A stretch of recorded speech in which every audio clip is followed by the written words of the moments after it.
अस्सलाम वालेकुम एवरीवन। मेरा नाम जवाद याकूब है।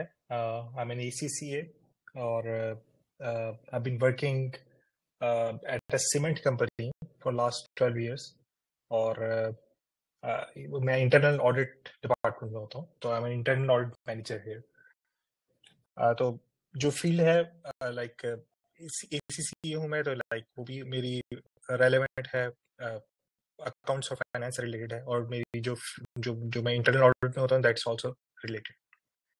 Today we are going to talk about real estate investment trusts. अगर आप देखें कि सऊदी अरेबिया में तो अराउंड 19 कंपनीज जो हैं वो लिस्टेड हैं, रीट्स लिस्टेड हैं, और एक और कंपनी है जिसका भी IPO आया है, तो it's going to be 20 companies soon. तो मेरी ट्राई होगी कि मैं इसको एक समराइज्ड वे में कर लूँ। इससे पहले मैं थोड़ा सा एक डिस्क्लेमर दे दूँ कि कोई इन्वेस्टमेंट एडवाइस नहीं है।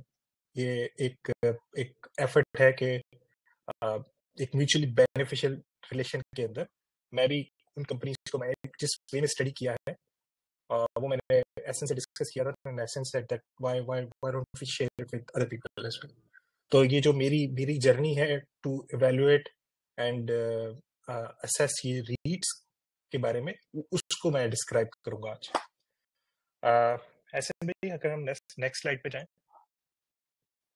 तो रीट्स होती क्या है? तो first of all let's understand REITs are real estate investment trust. अगर आपने एसएन की वीडियो देखी हो जो पहले इसने म्यूचुअल फंड्स के ऊपर की है, तो म्यूचुअल फंड्स में होता यह है कि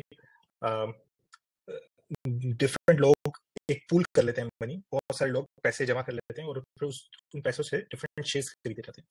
तो बिल्कुल ये वाला कॉन्सेप्ट रीट्स के अंदर होता है कि बहुत सारे लोगों से पैसे जमा किए जाते हैं, और इस केस में ये होता है कि डिफरेंट प्रॉपर्टीज खरीदी जाती हैं।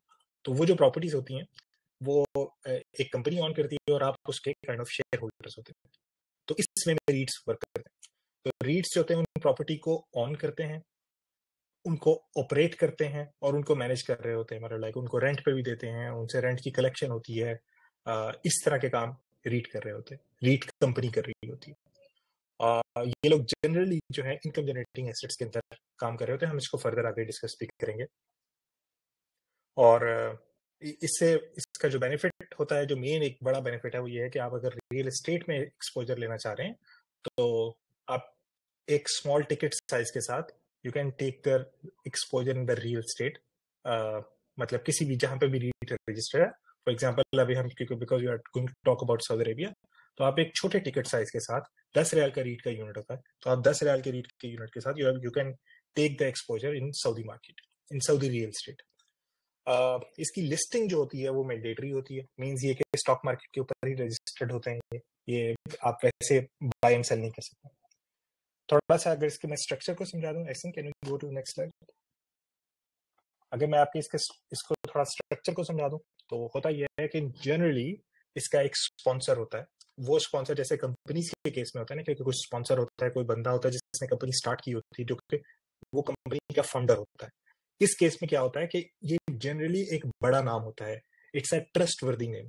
It it could be a bank, it could be any other entity, लेकिन वो जो मेन जो थीम है दैट इज ट्रस्ट। अगर आपको इसके ऊपर ट्रस्ट है because you are going to give your money to that person या टू दैट एंटिटी, तो स्पॉन्सर जो है वो पैसे इकट्ठे करता है और फिर वो, मैं इसको सिंप्लीफाई कर दूंगा सिर्फ, कि वो उन पैसों से वो रियल एस्टेट बाय कर लेता है। फॉर एग्जांपल अभी आपके पास राजी बैंक का एक रीट है, SNB का रीट है, सऊदी होलैंडी का रीट है, आपके पास सेडको का रीट है। सेडको एक बड़ी वेल नोन यहाँ पे एंटिटी है, मतलब SEDCO also owns I think 25% of नादी, तो मतलब SEDCO it's a well known name, तो सेडको का एक रीट है। तो इस तरह की जो वेल नोन नेम्स होते हैं जिनके ऊपर लोगों को ट्रस्ट होता है, वो रीट बनाते हैं, वो लोगों से पैसा जमा करते हैं और फिर उस रीट के वो प्रॉपर्टीज बाय करते हैं। और ये जो SPVs का कॉन्सेप्ट है, ये थोड़ा सा लिटिल बिट मोर कॉम्प्लिकेटेड हो जाएगा, इस वजह से मैं स्पेशल पर्पस व्हीकल्स के कॉन्सेप्ट आपको नहीं बता रहा हूँ। लेकिन वो उन प्रॉपर्टीज को ऑन करते हैं, उनसे रेंट लेते हैं, उस रेंट को डिस्ट्रीब्यूट करते हैं वो शेयर होल्डर्स के अंदर। अच्छा, वो जो स्पॉन्सर है, why is he taking all this headache, why is he taking, मतलब वो ऐसा क्यों कर रहा है? वो इस वजह से कर रहा है कि he also earns management fee on that. तो वो जो भी प्रॉपर्टी को मैनेज करने की वो मैनेजमेंट फी ले रहे होते हैं। Most of the cases this management fee is around 0.75% to 1% of the total assets या fair value of the total assets. मतलब like अगर 1 billion रियाल के मतलब assets है तो उसके 1% जो होगी वो उसकी management fee होगी. तो वो that would be I think 10 million. अगर 1 billion के है तो it would be around 10 million. अगर 1% है तो मे बी मिस्टेक मेरी कैलकुलेशन में थोड़ी बहुत मिस्टेक हो गई हो 1 million या 10 million या जो whatever it is. So this is how the sponsor gets his money. वो इस वे में करता है. स्पॉन्सर ऑल्सो ऑन्स दिस, मतलब उसको वो ऑन भी कर रहा होता है. वो जो पर्टिकुलर रीट होती है 8 से 10% स्पॉन्सर के पास होता है. मिनिमम आई थिंक 8% है या कुछ इस तरह होता है. और बाकी जो होते हैं वो डिफरेंट, हम जैसे लोग इसको बाय कर रहे होते हैं. तो ये जो डिविडेंड होता है वो आपको मिल रहा होता है. मींस जो शेयर होल्डर्स है उनको डिविडेंड मिल रहा होता है. एसन नेक्स्ट स्लाइड पे जाएं. तो जैसे मैंने ऑलरेडी एक्सप्लेन्ड कि स्पॉन्सर जो है वो सेटअप करता है रीट को. इसके अलावा एक ट्रस्टी कंपनी भी होती है. मींस ये जो एसेट्स होते हैं, all these assets are held by a trustee company. I can explain it in detail, लेकिन फिर ये थोड़ा सा कॉम्प्लिकेटेड हो जाएगा. लेकिन इसको जो यहाँ पर जो भी हर कंट्री की जो रेगुलेटिंग अथॉरिटीज होती हैं, वो उन्होंने ट्रस्टी कंपनी को इस तरह से बीच में डाला होता है सो दैट मतलब लाइक ये ना हो कि कल स्पॉन्सर जो है वो उस प्रॉपर्टी को सेल करके बाहर निकले. तो उन्होंने एक ट्रस्टी कंपनी को बीच में डाला होता है. और वो जो ट्रस्टी कंपनी होती है वो ट्रस्टी कंपनी आपके एसेट्स को, यानी कि जो रियल स्टेट है रीट की, उसको ऑन बिहाफ ऑफ स्पॉन्सर्स वो उसको होल्ड कर रही होती है. वो उसको मतलब ये उसकी ऑनरशिप में होते हैं. तो इस वे में ये ट्रस्टी कंपनी होती है. और एक इन्वेस्टमेंट मैनेजर होता है. अब investment manager could be different from the sponsor. अच्छा, मैं बता देता हूँ. स्पॉन्सर वो बंदा था, the person who launch the company, who started the company. That is for example in our case, in one case हम एक कोई एग्जांपल ले लेते हैं. तो वो एक एग्जांपल हम ले लेते हैं एसएनबी कैपिटल रीट की. तो इन दैट केस जो स्पॉन्सर है वो एसएनबी है. एसएनबी ने इसको इनिशिएटिव लिया. ये ट्रस्टी कंपनीज होती हैं, यानी उस कंपनी के अकाउंट में ये शेयर्स पड़े हुए हैं. You can say that like that. वो सारी की सारी प्रॉपर्टीज जो हैं वो उस कंपनी के अकाउंट में पड़ी हुई हैं. जब भी स्पॉन्सर कहेगा कि ये प्रॉपर्टीज को सेल कर रहा है तो ट्रस्टी कंपनी की परमिशन के बगैर, और ट्रस्टी कंपनी कुछ परमिशंस लेगी फ्रॉम डिफरेंट रेगुलेटरी अथॉरिटीज उस प्रॉपर्टी को सेल करने से पहले. And they will make sure that मतलब like for example board resolution है and all these things have been complied with. फिर एक इन्वेस्टमेंट मैनेजर होता है. ये इट कुड बी स्पॉन्सर या ये डिफरेंट भी होता है. जैसे कि एसएनबी कैपिटल रीट के केस में इन्वेस्टमेंट मैनेजर एक डिफरेंट कंपनी है. वो कंपनी का काम क्या है? वो कंपनी का ये काम है कि वो आपकी प्रॉपर्टी को रेंट पे देती है, उसको ऑपरेट करती है, कहीं पे रिपेयर मेंटेनेंस रिक्वायर्ड है वो करती है. और लाइक वो उन सारी जो डे टू डे जो चीजें हैं उसके ऊपर वो काम कर रही होती है. तो ये इसको मैंने थोड़ा सा इजी वे में एक्सप्लेन करने की ट्राई की है. हम लोग बिकॉज ये इससे ज्यादा जो रेलेवेंट चीजें हैं वो नीचे हम लोग डिस्कस करने जा रहे हैं, तो मैं इस वजह से इसको थोड़ा स्किम थ्रू कर रहा हूँ. ऐसे अगर हम नेक्स्ट स्लाइड पे जाएं तो अभी थोड़ी सी let me explain now REIT regulations क्या है सऊदी अरेबिया में. तो ये मोर और लेस हर कंट्री में सेम होती है, लेकिन हम सऊदी अरेबिया की यहाँ पे डिस्कस करते हैं. तो यहाँ पर the REIT can only own a property for rental income. जो मतलब जो which is already on rental income. Like they cannot hold a vacant land, for example. ये देखें जो मैंने ये जो यहाँ पे मैंने रेड में लिखा हुआ है कि नॉट परमिटेड वैकेंट लैंड या ओपन प्लॉट्स नहीं बाय कर सकते वो. यानी ये नहीं है कि कॉर्नर का प्लॉट पड़ा हुआ है बाय कर लो और after 5 years when we are going to sell it तो ये हमें कैपिटल गेन बना के देगा. No, you can not buy this property. You have to buy a property which is already on rent या you are going to rent it out. दूसरा एक और चीज ये है कि ये जो डिस्ट्रीब्यूशन है, I have written it's 75%. This is actually 90%. I think there is some मेरा ख्याल नीचे और ऊपर का. तो distribution is 90%. What does it mean? That whatever profit you are going to make, तो प्रॉफिट कहां से आएगा? वो आएगा रेंटल इनकम माइनस जितने एक्सपेंसेस हैं वो सारे वो प्रॉफिट होगा. तो जो भी प्रॉफिट होता है रीट कंपनी का, means net profit, they have to distribute 90% of this profit to the shareholders. तो इस वजह से अगर आपका पर्पस डिविडेंड अर्न करना है तो there is nothing better than REITs in Saudi Arabia, क्योंकि यहाँ की कंपनीज की वैल्यूएशंस बहुत ज्यादा है, तो इस वजह से आपको अच्छा डिविडेंड, यानी कि वो इवन दोज कंपनी दैट पे हैवी डिविडेंड्स, उनके भी डिविडेंड यील्ड अच्छी नहीं बन पाती। हम लोग अभी नीचे डिस्कस करेंगे कि इनकी जो रीट्स है उनकी डिविडेंड यील्ड क्यों अच्छी हो जाती है। वो इसी वजह से हो जाती है because they have to distribute 90% of their earnings means net profit as dividends. अच्छा, ये है कि मिनिमम इनकी जो इनकम प्रोड्यूसिंग एसेट्स हैं वो 75% होने चाहिए। व्हाट डज इट मीन कि अगर आपने कोई कंस्ट्रक्टेड प्रॉपर्टी ली है, फॉर एग्जांपल अभी न्यू प्रॉपर्टी ली है, और वो भी आप उनको उन्होंने लिवरेज दिया होगा कि चलो आप 25% एसेट्स आप अंडर कंस्ट्रक्शन भी बाय कर सकते हो, लेकिन 75% जो है वो आपके income producing means on rent ही होने चाहिए। जैसे अभी अगर आप लोग बाद में जाके देखो, बुनियान एक रीट है। बुनियान रीट ने अभी 200 मिलियन रियाल की एक प्रॉपर्टी बाय की है, और वो अभी अंडर कंस्ट्रक्शन प्रॉपर्टी है। तो उस property obviously if it is under construction they can not rent it out, लेकिन once it is the construction is complete they have to rent it out. तो इस वजह से उन्होंने कुछ लेवरेज दे दी है, कुछ ना कुछ, कि आप maximum 25% under construction asset buy कर सकते हैं। लेवरेज की रिस्ट्रिक्शन ये है कि maximum 50% of the total asset value can be, मतलब लाइक योर बोरिंग, आप 50 आपकी जो बोरिंग है, total borrowing, that can be up to 50% of your total assets. और इसकी रीजन भी यही है कि शेयर होल्डर्स, मतलब ये भी शेयर होल्डर्स को वो करने के लिए है, शेयर होल्डर्स को प्रोटेक्ट करने के लिए है, क्योंकि shareholders buy REITs all over the world, they buy REITs to for dividend income. तो अगर आपकी लेवरेज बहुत ज्यादा हो जाएगी तो उस केस पे ऑब्वियसली ज्यादा पैसे इंटरेस्ट के तौर पे जा रहे होंगे। तो इस वजह से उन्होंने कहा कि मैक्सिमम कैप है 50%। और अभी हम आगे जाके देखेंगे कि लेवरेज किस तरह अफेक्ट करती है डिफरेंट कंपनीज को के ऊपर, स्पेशली जब अभी हाई इंटरेस्ट रेट्स हैं। Next slide. तो ये एक, मैं जनरली एक आपको बता देता हूँ कि ये जब हम रीट्स में इन्वेस्ट कर रहे हैं, तो इट इज जस्ट लाइक जब आप इन्वेस्ट कर रहे हो एक रियल एस्टेट में। तो जब let's say you are going to buy a flat, तो जब आप फ्लैट बाय करते हो तो आप उससे रेंटल इनकम भी लेते हो, and there is a capital appreciation as well. So in this way ये जो रीट है ये फिक्स्ड इनकम नहीं है, टिपिकल फिक्स्ड इनकम नहीं है।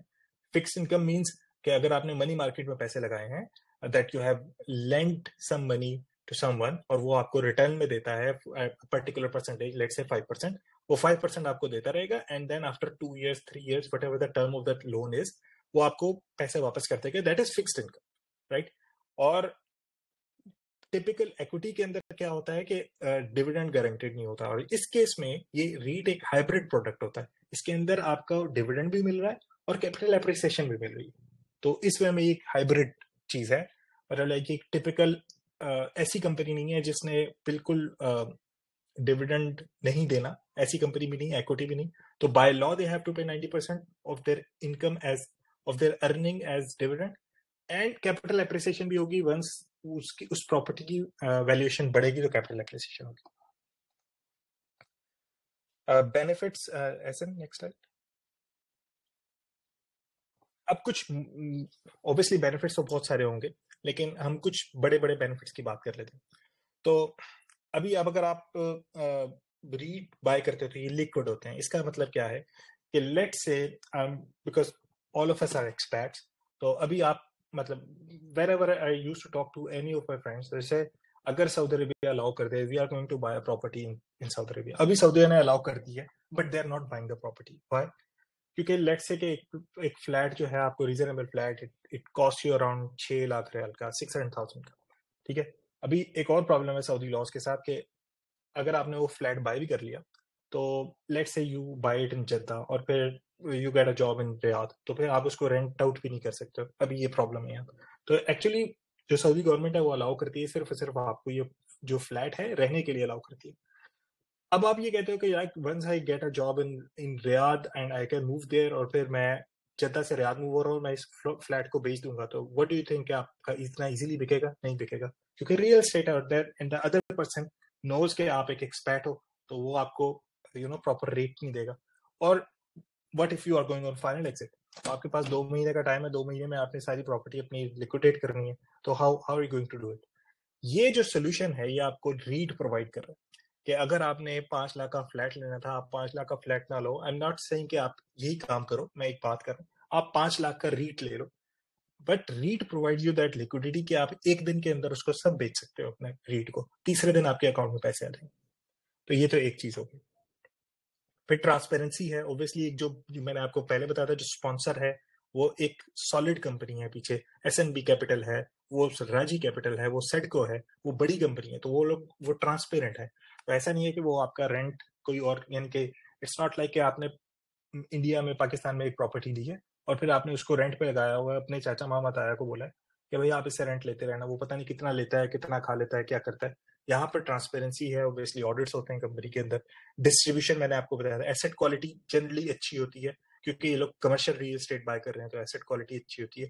और at least you can check the asset quality, वो हम बाद में भी देखते हैं कैसे चेक कर सकते हैं। डिस्ट्रीब्यूशन मैंने आपको पहले बताया था कि 90% जो है वो डिविडेंड आपको पे करना पड़ता है, और ये सेमी एनुअली पे होता है, तो मतलब साल में 2 दफा वो डिविडेंड पे करते हैं, 90% ऑफ अर्निंग होती है। अच्छा, परफॉर्मेंस के अपसाइड भी अवेलेबल है, और मतलब लाइक जब आप सेल करोगे उस प्रॉपर्टी को तो there will be some capital appreciation as well, if there is some capital appreciation. Diversification किस तरह है? Let's say you only had 500,000 riyal and you have bought one flat, और कल आपको पता लगता है कि उस फ्लैट के अंदर कोई प्रॉब्लम है, there is a crack on the wall, there is some other issue, तो आपके 500,000 which was your life long savings, I mean they are like almost done and dusted, right? But in REIT case, REIT के अंदर ही इतनी diversification होगी, in every REIT you will find 5 to 20, 5 to 10, 15, 20 properties, so and they are like well known properties, you can visit those properties, so वो diversification वाला element भी आ जाता है। तो these are all the benefits of investing in REITs. Next slide please. तो अब REITs क्या है, मैंने पहले एक ये why should you invest in REITs? तो buying selling a flat could be a difficult task for experts, की मैंने ऑलरेडी एक्सप्लेन कर दिया आप कितना मुश्किल होगा आपके लिए if you are going to buy a flat, and even more difficult it is to sell a flat, because most probably the buyer, when you are going to sell the flat, the buyer is going to be a Saudi, and when he knows that you are going on a final exit, he is not going to give you even 60% of the fair value of the flat. तो फिर आपका एक kind of एक आप manipulate हो गए, आपकी pricing manipulate होगी, but this is not the case with REITs. You click a button and the computer doesn't know you are Saudi और whatever, and you are going to get the fair value. फिर आप real estate में आप exposure लेते हो, ये benefit है, earn monthly income. Initial objective ये मैंने अपनी तरफ से ये बात की है कि like when I started investing in रीट्स, तो मेरा जो इनिशियल जो टारगेट मैंने अभी सेट किया है, it is like I want to pay off my house rent with REIT dividends. इसका मतलब क्या है कि I don't want to take, मतलब एक 5 लाख 6 लाख का फ्लैट नहीं, I don't want to buy 5 lakh या 6 लाख का फ्लैट। ऐसा है ओके, अगर मेरा रेंट 2,500 रियाल है, 2,500 है, या whatever the rent you are paying, so you can set an initial objective that okay, I will pay it off with REIT dividends, like this is like real estate dividends, right? तो आप वहां से पे of कर सकते हो। तो इस वे में आप instead of buying a property, you are buying properties but through REITs। Ultimate objective obviously passive income है, लॉन्ग टर्म कैपिटल एप्रिसिएशन है, और एज आई एक्सप्लेन बिफोर कि अगर आपको डिविडेंड्स के लिए इन्वेस्ट करना है, then there is nothing better than REITs in South Arabia. Saudi की मार्केट की बात करें, नेक्स्ट स्लाइड। तो व्हाई नॉट रीट्स? अब यहाँ पर 2 तरह के लोग हैं जिनको रीट्स नहीं बाय करनी चाहिए। नंबर 1, ट्रेडिंग पर्पस, जो लोग ट्रेड करते हैं, मतलब लाइक जनरली लोग जब ट्रेड करते हैं उनको ऐसे स्टॉक्स चाहिए जो वॉल्यूम जनरेट करते हैं। तो अभी रीट्स के अंदर, किसी भी रीट के अंदर, कुछ में थोड़ा वॉल्यूम कम होता है, थोड़ा ज्यादा होता है, लेकिन कोई भी रीट इतना वॉल्यूम नहीं जनरेट करता, मींस उसकी बाइंग एंड सेलिंग बहुत ज्यादा नहीं होती। तो this is a typical product for long term investors. तो अगर आपको मतलब लाइक आप इसमें ट्रेडिंग नहीं कर सकते। सेकेंडली, आप इसको क्विक गेन्स के लिए भी बाय नहीं कर सकते। वो इसलिए क्योंकि इसके अंदर जो प्राइसेस की मूवमेंट है वो वैसे ही होगी जैसे कि रियल स्टेट के अंदर होती है, because underlying assets are real estate, right? तो अगर आपने इसको ये सोचा कि लाइक फॉर एग्जांपल कोई बहुत ही वॉलेटाइल स्टॉक की बात कर लेते हैं, जैसे इल्म है। इल्म एक बहुत वॉलेटाइल स्टॉक है। आई एम नॉट श्योर कि वो किस प्राइस पे ट्रेड हो रहा है, आई डोंट फॉलो इट, लेकिन वो बहुत मूव्स बनाता है ना। तो लाइक वो 5-7% की, आई डोंट नो, 2 से 4-5% की मूव वो एक दिन में बना लेता है। लेकिन रीट्स के केस में आपको कोई भी रीट ऐसा नहीं मिलेगा जो इतनी सिग्निफिकेंट मूव बना रहा हो, या अगर कभी एक आधे दिन किसी ने बनाई होगी तो भी ये डेली का केस नहीं होगा। तो आपको क्विक गेन्स भी नहीं इसमें मिल सकते। तो this is not for short term trading, this is for long term trading, and this is not for quick gains, it's for long term gains. तो ये बात है। इस तरह हम लोग एक फिल्टर आउट कर लिया कि हम किन लोगों की बात कर रहे हैं जो रीट्स में इन्वेस्ट कर सकते हैं। अच्छा, अब बात कर लेते हैं कि रीट के अंदर अब मैंने थोड़ा सा सारा फाउंडेशन क्रिएट कर लिया है, मैंने इन्वेस्टर्स को फिल्टर आउट कर लिया है, मैंने ये एक्सप्लेन कर दिया कि रीट का स्ट्रक्चर कैसे होता है। अब हम रियल मतलब पीस की बात करते हैं कि आपको रीट को देखना कैसे। एज आई एक्सप्लेन बिफोर कि 19 रीट्स रजिस्टर्ड हैं सऊदी मार्केट में, और एक और रीट का आईपीओ हुआ है, that is going to be listed soon. तो 20 रीट्स है मार्केट में, तो एक बहुत बड़ा पॉपुलेशन साइज है। अब जब आपने रीट को देखना है तो उसके लिए आपको क्या क्या चीजों को देखना पड़ेगा। तो पहली चीज obviously, it is just like you are buying a property, a real estate. तो आप प्रॉपर्टी को देखोगे कि वो प्रॉपर्टी है कहाँ पर, वो प्रॉपर्टी की क्वालिटी क्या है, राइट। तो ये चीजों को आप देखोगे सबसे पहले। और उसके लिए आपको क्या करना है, आपने सबसे पहले जाना है, आप एक पर्टिकुलर रीट, जो भी आप रीट्स जिसको भी आप स्टडी करना चाह रहे हो, लेट्स से कि आप बुनियान रीट को स्टडी करना चाह रहे हो, तो आपने जाना है तदावुल वेबसाइट के ऊपर, तासी वेबसाइट के ऊपर, और वहां पर आपने जाकर बुनियान रीट की उनके जो नोटिफिकेशन होते हैं वहां पर वैल्यूएशन रिपोर्ट्स आई होती हैं। तो every year every company, every REIT company has to provide 2 valuation reports to its shareholders. तो उसके अंदर वैल्यूएशन की होती है। अब now when you look at the document, it is going to be like 200 pages document. Obviously मतलब आप पढ़ना चाहो तो पढ़ो, but nobody reads 200 pages document, right. तो आपको वो पूरा नहीं पढ़ना है, आपको उसको स्किम थ्रू करना है। और उस स्किम थ्रू में आपको उन प्रॉपर्टीज के बारे में डिफरेंट इंफॉर्मेशन मिलती रहेगी। लाइक आपको लोकेशन के बारे में पता चलेगा, आपको ये पता चलेगा, वो पिक्चर्स बहुत सारी लगाते हैं। लाइक एक अगर कोई होटल है तो वो होटल की उन्होंने 50 पिक्चर्स लगाई होंगी, 20-30 पिक्चर्स लगाई होंगी।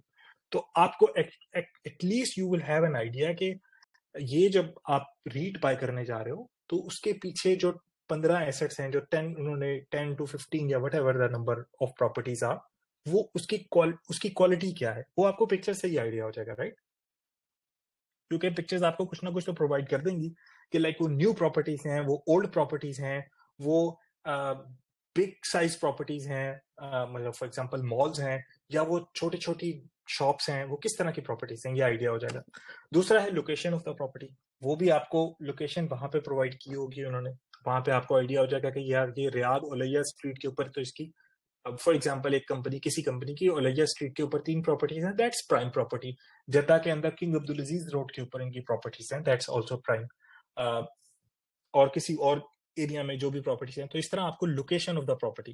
तो ये अब आहिस्ता आहिस्ता हम बात करने जा रहे हैं कि किस तरह आपको ये आइडिया होगा कि आपने क्या क्या, मतलब लाइक अब आपका थोड़ा सा माइंड मेकअप हो जाएगा उस वैल्यूएशन रिपोर्ट को देख के। उस वैल्यूएशन रिपोर्ट में से आपने वैल्यू नहीं निकालनी है, आपने सिर्फ प्रॉपर्टी की लोकेशन देखनी है और पिक्चर्स देखनी। फिर आप एक और चीज जो आपको देखने को मिलेगी वहां पर, वो कुछ टेबल वगैरह उन्होंने प्रॉपर्टी के पूरे पोर्टफोलियो का टेबल दिया होगा। And from there you need to understand कि ये प्रॉपर्टी कितनी डाइवर्स है। For example, there is a REIT registered in in the market, that is I think Taleem REIT. सो तालीम रीट जो है वो सिर्फ और सिर्फ स्कूल्स को डील करता है। So there is only one type of property there, and that is schools.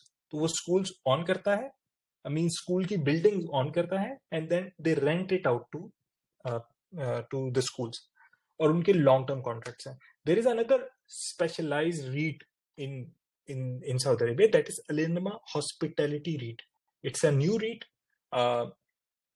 इनके पास 5 होटल्स हैं, और ये सिर्फ होटल इंडस्ट्री में डील कर रहा है, तो ये हॉस्पिटैलिटी में ही डील कर रहा है। On the other hand, you will find some other companies like I have told you about बुनियान। बुनियान का बहुत डाइवर्स है, वो सिटीज में भी है, वो छोटे एरियाज में भी है। बुनियान अगर आप देखोगे तो वो छोटे एरियाज में है ज्यादातर, लाइक वो वहां पर उनका अभा में उनके पास एक they have a big property in Abha, Rashid mall. They have Rashid mall in Medina. They have Rashid Mall in Jizan. So they are like focusing on I mean not so big cities like Jeddah, Riyadh and Dammam, right? So they are focusing there. Bunyan. तो आपने जब diversification of property portfolio देखा तो when you are looking at Bunyan you get to know कि यार Bunyan जो है they are not in big cities, right? That could be good or bad. ये हम बाद में बात कर लेते हैं. लेकिन जब आपने अलिंडा हॉस्पिटल की देखा तो आपने यू गेट टू नो कि यार ये तो एक ही तरह की प्रॉपर्टी है सिर्फ. जब आपने सेडको रीट देखा यू विल फाइंड आउट कि सेडको रीट के अंदर ज्यादातर जो उनकी प्रॉपर्टी है वो एक इंटरटेनमेंट रिलेटेड प्रॉपर्टीज है. मींस लाइक जहां पर लोग आते हैं खाना खाते हैं, लाइक लाइक जैसे यहाँ पर मतलब लाइक रियाद वॉक है, रियाद वॉक उसका नहीं है, यू वॉक उनका नहीं है, बट लाइक इस तरह की उनके पास प्रॉपर्टीज हैं.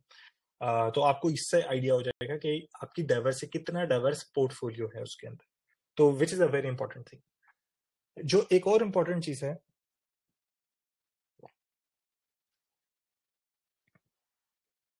सॉरी, एक और इंपॉर्टेंट चीज है वो है लेवल ऑफ डेट. तो अब जब obviously when you are buying such a big property तो either you are going to finance it with your money जो कि शेयर होल्डर की मनी है, और you are going to finance it with banks money. तो अगर आप bank money लेते हो तो ऑब्वियसली उसके ऊपर इंटरेस्ट पे करना पड़ता है. बाय लॉ ये लोग 50% से ज्यादा नहीं जा सकते. लाइक इनका जो डेट होगा that would not be more than 50% of their total assets. But the problem is that कि अभी राइट नाउ जो हाई इंटरेस्ट रेट एनवायरमेंट है इसके अंदर तो 50% भी बहुत ज्यादा है ना. तो 50% के ऊपर जो कंपनी जा रही है तो जिसका डेट ज्यादा है वो तो अभी अपनी सारी जो अर्निंग है, जो रेंटल है, वो सारा का सारा तो वो डेट पे ऑफ करने में निकाल रहे हैं. Let me share one more, एक स्टैट आपसे शेयर कर देता हूँ कि जो रेंटल ईल्ड है सऊदी अरेबिया में कमर्शियल प्रॉपर्टी का that is around 7 to 8%, right. और अभी आप देखो तो एहसन भाई is from the banking industry so he can tell maybe, I mean he can correct me if I am wrong. लेकिन अगर आप देखो तो अराउंड 5.5% साइबर है, 5.5 to 5.75 इतना होगा, 5 to 6% होगा, 5.5 से 6%. प्लस उसके ऊपर बैंक जो है वो अपना मार्जिन चार्ज करते हैं. तो like if they are charging 2% on that तो 6% प्लस 2% 8% तो आपका कॉस्ट ऑफ डेट हो गया ना.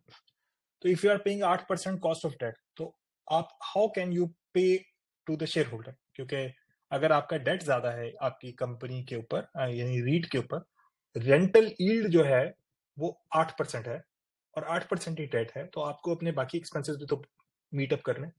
तो ज्यादा लेवल ऑफ डेट है जिस कंपनी का, that is not going to मतलब like even if you look at the REITs right now, आप पिछले 6 से 8 महीने आप साल से 1.5 साल रीट्स की प्राइस मूवमेंट देखें तो जब कभी भी फेड की मीटिंग आने वाली होती है and there is an expectation that Fed is going to cut off the rates, तो रीट्स की प्राइसेस ऊपर जाना शुरू हो जाती है. और फिर जैसे ही फेड कट डाउन नहीं करता रेट्स को तो रीट के प्राइसेस दोबारा नीचे आना चाहिए. तो ये कन्वर्सली इनवर्सली प्रोपोर्शनल है ये रियल स्टेट जो है ये आपके इंटरेस्ट रेट्स के साथ, क्योंकि इस सेक्टर में जनरली डेट बहुत ज्यादा है. तो लेकिन आपको ऐसी कंपनी सेलेक्ट करनी है. अब जैसे I will give you one example. Riyadh REIT है एक, रियाद कैपिटल रीट या व्हाटएवर. तो they were paying the maximum amount of dividend during corona time, क्योंकि कोरोना टाइम पे 1 या 1.5% कॉस्ट ऑफ डेट हो गई थी. लेकिन आफ्टर दैट जब कॉस्ट ऑफ डेट बढ़ी है तो अभी they are struggling, I mean ये रियल में स्ट्रगल कर रहे हैं, क्योंकि उनकी डेट की कॉस्ट अब 8% हो गई है. How are they going to pay. तो ये एक प्रॉब्लम होता है. तो आई पर्सनली, ये मेरी पर्सनल प्रेफरेंस है कि आई अवॉइड दोज कंपनी जो ज्यादा इंडेटेड होती है, because the purpose of investing in REITs is to make dividend, is to take dividend. अगर मैंने सारा डिविडेंड इसी में पे करती है, for example there is another company SNB capital REIT. आप इस कंपनी को देखो कि ये भी हाईली लेवरेज्ड कंपनी है. तो हाईली लेवरेज जब मैं रीट की टर्म्स में बात कर रहा हूँ तो that means 30 to 40% of their asset is financed by debt. अगर आप हाईली लेवरेज जब आप आप कंपनीज के बारे में बात करोगे तो शायद 30 to 40% इज नथिंग, लेकिन यहाँ पर आपका जो मैक्सिमम आप जा सकते हो, जो आपका रेवेन्यू बन सकता है वो that is 8 to 9%। Commercial property का जो रेंट है वो 8 to 9% है। तो यहाँ पर आपको इस चीज को बहुत इंपॉर्टेंट है, ये चीज इसको देखना है। अच्छा, अब एक और चीज के ऊपर बात कर लेते हैं। अच्छा, इसी तरह मैं दो और एग्जांपल्स दे देता हूँ। अलिंबा हॉस्पिटैलिटी रीट है एक, इसके अंदर 0% डेट है, मतलब उनके पास कोई फाइनेंसिंग नहीं है। और एक और रीट है बुनियान रीट। बुनियान की मैं बार बार एग्जांपल दे रहा हूँ। बुनियान का आई थिंक 10 to 12% उनका जो है जो एसेट, जो उनका डेट लेवल है वो 10 to 12% of the total assets. अच्छा, management stake in the REIT, ये भी बहुत इंपॉर्टेंट है कि जब आप रीट को देख रहे हो तो आप ये देखो कि उसमें से वो रीट को, मतलब लाइक उसका एक्चुअल में बेनिफिशियरी कौन है उस रीट का। For example I will tell you about SEDCO capital REIT. तो सेडको कैपिटल रीट के अंदर आप देखो तो 12% of it is owned by SEDCO. Like I was talking to someone and he told me that SEDCO is a big name, so and this is their arm, means REIT is their arm to invest in real estate. I mean, that was the thinking because the Sedco name is there. But you need to understand that this is not the story. ये said की रीट कोई, ये उनका investment arm नहीं है सेडको का। तो SEDCO का आप अपना स्टेक जाकर अंदर देखो तो वो ओनली 12% है। इसका मतलब ये है कि उन्होंने सेडको रीट आपके लिए नहीं बनाया, उन्होंने अपने लिए बनाया। उन्होंने उससे मैनेजमेंट फी निकालनी है। As I told you before, management fee is almost, I mean on average 1% of all the assets of the company every year. तो अगर आपके मतलब जितने की भी आप एसेट हैं उसके ऊपर वो मैनेजमेंट फी निकाल रहे हैं। So that is their sole purpose. 10% और 12% जो भी है वो कुछ मिनिमम उनकी रिक्वायरमेंट है फ्रॉम द गवर्नमेंट, जिसकी वजह से 10 to 12% उनको रखना पड़ता है। तो ये आपको चीज देखनी है। अब मैं एक और एग्जांपल दे देता हूँ। वन सेकेंड, सेडको की मैंने आपको example they the. Then there is an example of Bunyan REIT. So Rashid Group, that is the sponsor of Bunyan REIT, owns 60% of the REIT. So now you have some confidence that this company, if the owner itself owns 60%, so they are not going to do anything stupid with it, or they will not add assets just for the sake of adding assets. Like I mean, I don't know कितना मैं बात ये कर सकता हूँ, but like when I look at some companies, for example, Sedco REIT and Raji REIT, I feel that they are adding assets in the company, just to increase the total number of assets. तो total valuation asset की बढ़ेगी, उससे उनको एक REIT commission मिल रहा होगा। Every year they can charge 1%. तो ये है। लेकिन when I look at Bunyan REIT, for example, 60% of it is owned by Rashid Group. That means कि वो इस तरह के डिसीजंस नहीं लेंगे। So whatever decision they are going to take, सबसे बड़े इफेक्टिव या बेनिफिशियरी वो खुद होंगे। So they will always take decision, मतलब जो कि बेस्ट इंटरेस्ट में होगा। सिमिलरली अलिंबा हॉस्पिटैलिटी रीट, कुछ रीट्स के ऊपर मेरी ज्यादा वर्किंग है, so that's why I mean quoting those examples again. Alinma hospitality REIT में जो सऊदी फ्रेंसी बैंक है, it owns I think 10% of it, but there are two और थ्री स्पॉन्सर्स जो कि रियल एस्टेट डेवलपर्स हैं, and they also own 14-15%. So what does it mean? It means के अगर मतलब लाइक उसमें एक शेयर होल्डर है दैट ऑन 17%, एक और शेयर होल्डर है दैट ऑन 17%, और एक और शेयर और जो अलिंबा इटसेल्फ है ये ऑन करता है 10%. What does it mean? कि 17 34 + 10 44 जो है ये तीन बड़े प्लेयर्स के पास है। तो अब कोई भी एक बड़ा प्लेयर कोई ऐसा डिसीजन नहीं ले सकता जो कि दो बड़े प्लेयर्स के लिए एक्सेप्टेबल ना हो, because now you need to understand कि every property is owned by 44% by these three people, and then rest of the property is owned by the retail investors. तो इस वे में आपको मैनेजमेंट स्टेक को जरूर देखना है। Management integrity and competence, obviously it goes without saying कि इसके ऊपर तो कोई कॉम्प्रोमाइज ही नहीं है। You should not compromise it when you are selecting a company to invest in, और यहाँ पे भी नहीं करना चाहिए। फंड्स फ्रॉम ऑपरेशंस, इसके ऊपर हमारी नेक्स्ट स्लाइड है पूरी, हम लोग इसको एक्सप्लेन करेंगे, लेकिन इसके अंदर प्रॉफिटेबिलिटी इतना ज्यादा मैटर नहीं करती जितना फंड्स फ्रॉम ऑपरेशन मैटर करते हैं रीट को इवैल्यूएट करने के लिए। नेक्स्ट पॉइंट है पोटेंशियल टू पे डिविडेंड्स। तो अभी हम लोगों ने देखना ये है कि एक कंपनी कितना डिविडेंड पे करती है और कितना डिविडेंड पे करने का पोटेंशियल रखती है। तो ये 2 पॉइंट्स हैं, ये मैं नेक्स्ट स्लाइड में आपको कवर करूंगा। फ्रीक्वेंसी ऑफ डिविडेंड्स और डिविडेंड यील्ड। अब there are some people who are comfortable with 2 dividends a year. 2 dividends a year तो उनकी रेगुलेटरी रिक्वायरमेंट है, और there are companies that are paying 4 dividends a year, तो quarterly dividend भी pay कर रहे हैं रीट्स में। तो ये अब आपने देखना है कि आप कौन से है, और उसकी dividend yield, obviously you are buying this property only take dividends, तो आपको डिविडेंड यील्ड भी देखनी है उसमें। डिविडेंड यील्ड हम लोग सारे रिटेल इन्वेस्टर हैं, हमें पता है। Recently booked impairments, this is also an important point. तो आप ये देखो कि when ever they acquire an asset, तो यहाँ पर जो एसेट की ट्रांजेक्शन कॉस्ट है that is around 7 to 9%. So let's say they buy an asset for 100 million real, so that transaction cost is around 7 to 9 million real, right?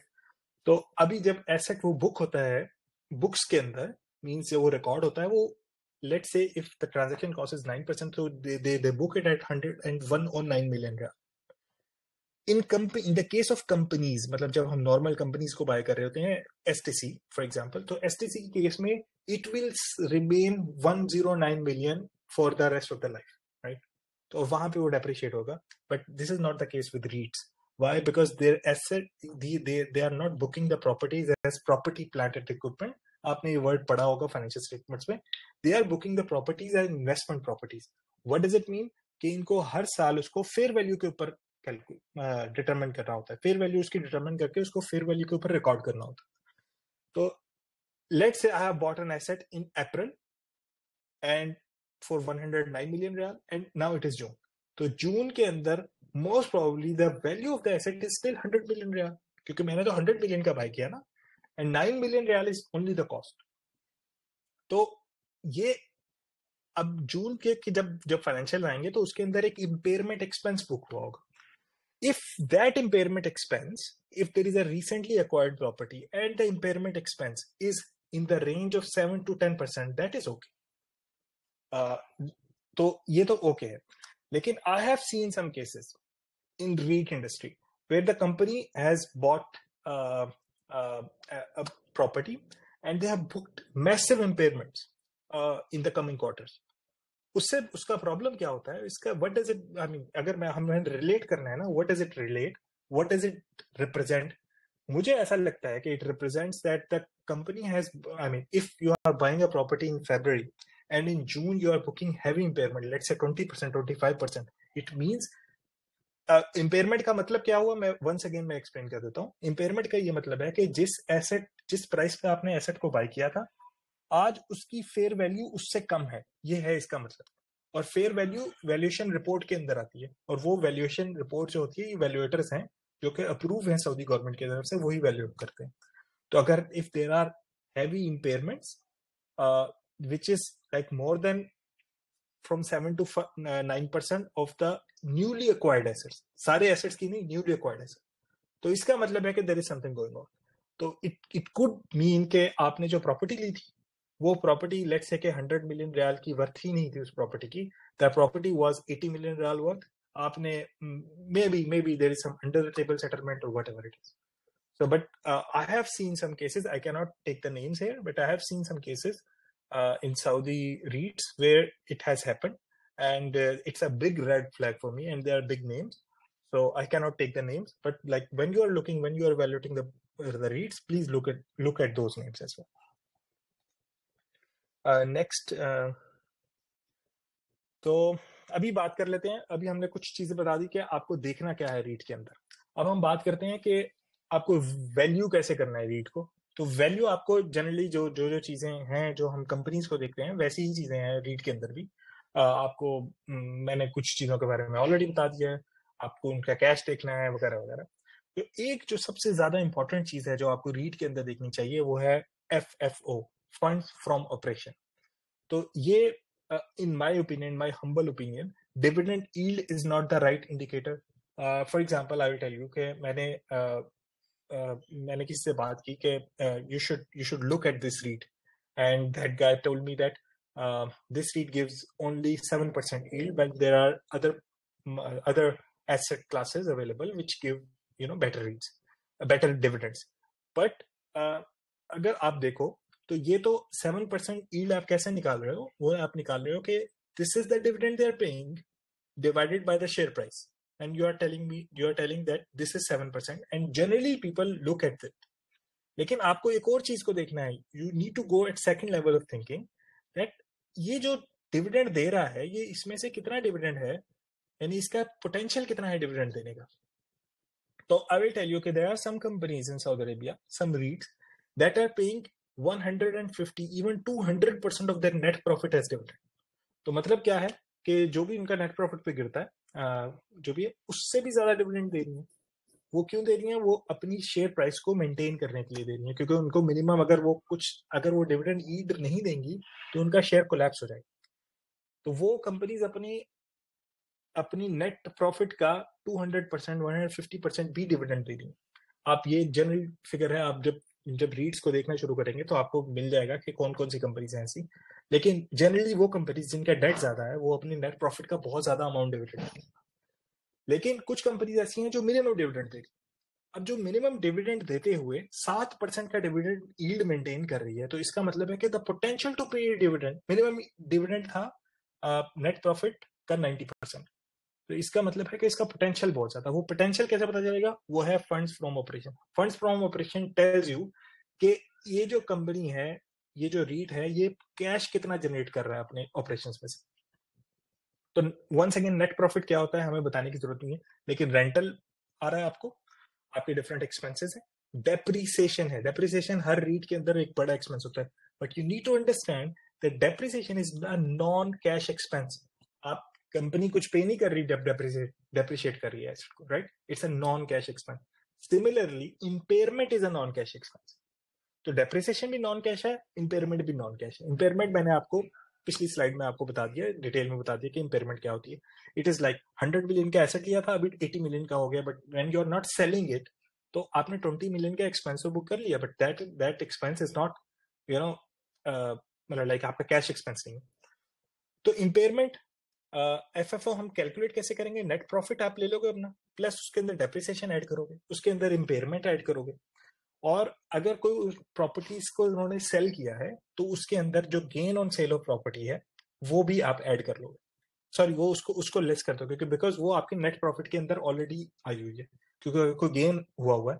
क्योंकि otherwise if you don't do that, अगर आप gain on sale of property को less नहीं करोगे तो आपको एक ऐसा फिगर नजर आएगा जो कि लाइक वन ऑफ इवेंट है. वो जो सेल ऑफ प्रॉपर्टी है that is a one off event. For example recently Bonyan REIT has sold a property in Dubai. उसका उनको हैवी गेन आया. That gain has been booked in their financials, in their P&L.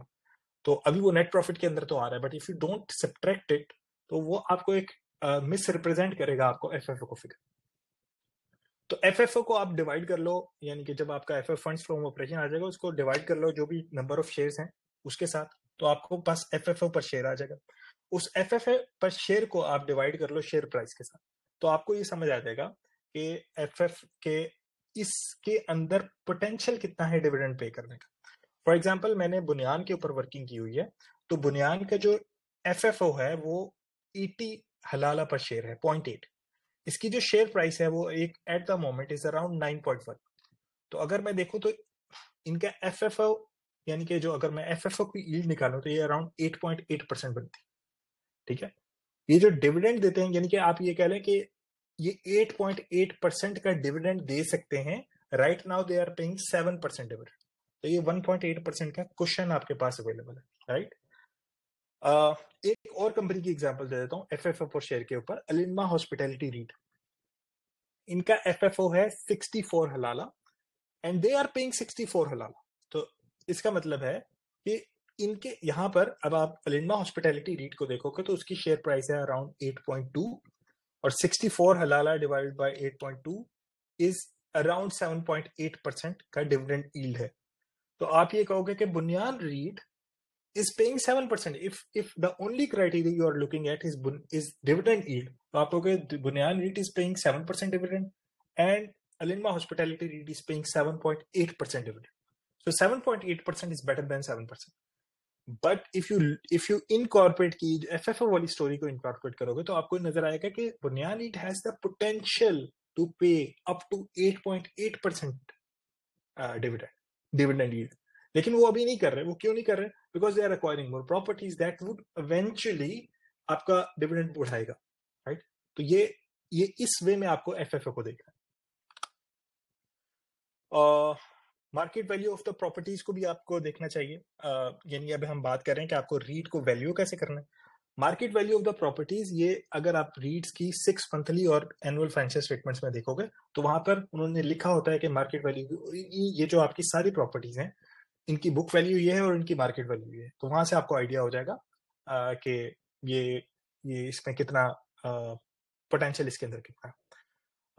एक और बात ये है कि जैसे भी मैंने आपको बुनियान की एग्जांपल दी कि दे आर मेकिंग 8.8% ऑफ एफएफओ, इनका 8.8% है, दे आर पेइंग 7%। तो 1.8% वो विदहोल्ड कर रहे हैं अभी, लेकिन वो बहुत ज्यादा देर तक विदहोल्ड नहीं कर सकते। Ultimately they have to pay it in dividends. तो क्योंकि अगले साल वो जो अभी वो right now they are buying some properties. अभी उन्होंने मैंने आपको पहले भी बताया कि एक उन्होंने प्रॉपर्टी बाय की है, एक राशिद मॉल है, उसकी ट्रांजेक्शन कंप्लीट करने जा रहे हैं। So that would also, I mean, result in more revenues and then more income and all that. So they will ultimately pay off dividends. Next slide. तो रीट की थोड़ी सी रिपोर्टिंग रिक्वायरमेंट देख लेते हैं, because this is not the same as companies को 4 quarterly financial statements देनी होती हैं। रीट्स को 4 क्वार्टरली रिपोर्ट्स देनी होती हैं, which is normally 1 to 2 pages, and those reports are quite technical. You need to understand the company well to understand those reports. Otherwise वो reports हवा में से उड़ जाती हैं, मतलब like सर के ऊपर से उड़ जाएंगी. So you have to use your analytical skills to understand those reports. 6 monthly report जो होती है ऑडिटर के रिव्यू के साथ वो आती है, और एनुअल रिपोर्ट होती है। तो ये क्वार्टरली फाइनेंशियल स्टेटमेंट्स नहीं देते, ये 6 मंथली और एनुअली देते हैं, यानी कि साल में दो फाइनेंशियल स्टेटमेंट्स है, तो सेमी एनुअल। अच्छा, इसके अलावा जो वैल्यूएशन रिपोर्ट्स हैं वो सेमी एनुअल होती हैं, मींस वो भी साल में 2 दफा आती है। तो हर साल इनको 2 वैल्यूएटर्स की 2 एनुअल रिपोर्ट्स, उनको वैल्यूएशन रिपोर्ट्स देनी होती है। तो वो जैसे मैंने बिगिनिंग में बताया कि वो वैल्यूएशन से रिपोर्ट से आपको एसेट्स की पिक्चर्स, एसेट्स की लोकेशन और इस तरह की सारी इंफॉर्मेशन मिल जाती है, which is, I mean, going to be a big thing in your decision making. Next, the major players in Saudi industry, वो मैं आपको बता देता हूँ। मैंने इन सारी कंपनीज की एग्जांपल्स दी हैं इस पूरी प्रेजेंटेशन के अंदर वर्बली। बुनियान रीट मैंने आपको बताया, बुनियान रीट मैं थोड़ा इनके एसेट एलोकेशन को कवर कर देता हूँ। बुनियान रीट जो है, they are heavily invested in not so big cities like Riyadh, Jeddah में इनकी कोई प्रॉपर्टी नहीं है। They have recently bought one property in Riyadh, लेकिन जनरली इनकी प्रॉपर्टी अबहा में है, इनकी प्रॉपर्टी मदीना में है, इनकी प्रॉपर्टी जिजान में है, और इस तरह के छोटे एरियाज में है। नाउ जनरली पीपल से कि यार बड़े एरियाज की प्रॉपर्टी ज्यादा अप्रिशिएट करते हैं, but this is not the case. छोटे एरियाज की प्रॉपर्टीज भी बहुत अच्छी अप्रिशिएट करती हैं। And one more thing you need to look at, कि जो छोटे एरियाज होते हैं, like for example we know Cenomi company, जिनके डिफरेंट मॉल्स हैं, जिद्दा में बहुत सारे मॉल्स हैं, रियाद में बहुत सारे मॉल्स हैं। That is like kind of A class properties. लेकिन रियाद में रहने वाले, the people who are living in Riyadh और Jeddah, they have so many options to go. So they can go to Cenomi का mall जा सकते हैं, वो ABC मॉल जा सकते हैं, they can go to a cafe or so many places. But the people who are living in small areas, for example Jizan, so there is only one shopping mall, big shopping mall in Jizan, so that is Rashid Mall in Jizan. So they have only one option, and the brand, if they need to go, for example, if Aldo has to open a store there, so they will go to only that shop, to that mall. So don't think कि छोटे area की property is bad. No, it is not bad. आपको asset की quality देखनी है, asset की quality अच्छी है, एंड आई थिंक छोटा area gives them little privilege over बड़े एरिया की अपनी चीजें. लिंडमा हॉस्पिटैलिटी रीट का पोर्टफोलियो डिस्कस कर लें. They have 5 hotels, 3 in Riyadh, 2 in Jeddah, or 3 in Riyadh, 2 in Jeddah. If somebody is living in Jeddah, because I live in Jeddah, so अगर आप airport से आ रहे हो, you will find their Clarion Hotel on the left side. एक उनका जो Riyadh में hotels हैं, they are like very prime locations. They have zero debt. Bunyan has 10 to 12% debt. Alinma has zero debt. What does it mean? कि जितना भी पैसा कमाएंगे वो शेयर होल्डर को दे देंगे. और अलिनमा के केस में एक्सपो 2030 वहां पर आ रही है. तो आई मीन बिकॉज 3 होटल्स वहां पर हैं, हॉस्पिटैलिटी इंडस्ट्री है. I think there is a huge potential there. SEDCO REIT मैंने पहले भी थोड़ा सा एक्सप्लेन किया था. ये इनका जो ज्यादातर फोकस है वो उनकी जो प्रॉपर्टीज हैं उसमें स्कूल्स भी हैं, डाइवर्सिफाइड पोर्टफोलियो है, लेकिन और डिफरेंट सिटीज के अंदर है, लेकिन इंटरटेनमेंट जो रिलेटेड चीजें हैं वो इनके पोर्टफोलियो में ज्यादा है. मींस लाइक ऐसे वॉकवे है जहां पर डिफरेंट कैफेज हैं और इस तरह की चीजें हैं, सिनेमा हाउसेज हैं और डिफरेंट जो है चीजें वो वहां पर इनका पोर्टफोलियो ज्यादा है. उसमें राजी कैपिटल रीट का बहुत ही डाइवर्सिफाइड पोर्टफोलियो है, but there are few things we need to look at Rajhi के केस में. सो आई विल से कि अगर if anybody wants to invest in Rajhi, पहले उसकी फाइनेंशियल देखिए. एसएनबी कैपिटल रीट ये छोटा रीट है, इनके पास 4-5 प्रॉपर्टीज हैं, लेकिन मेनली इनकी जो सबसे बड़ी प्रॉपर्टी है that constitute 68% of their total properties, जो टोटल उनकी एसेट्स हैं, और वो है अंदलुस मॉल इन जद्दा.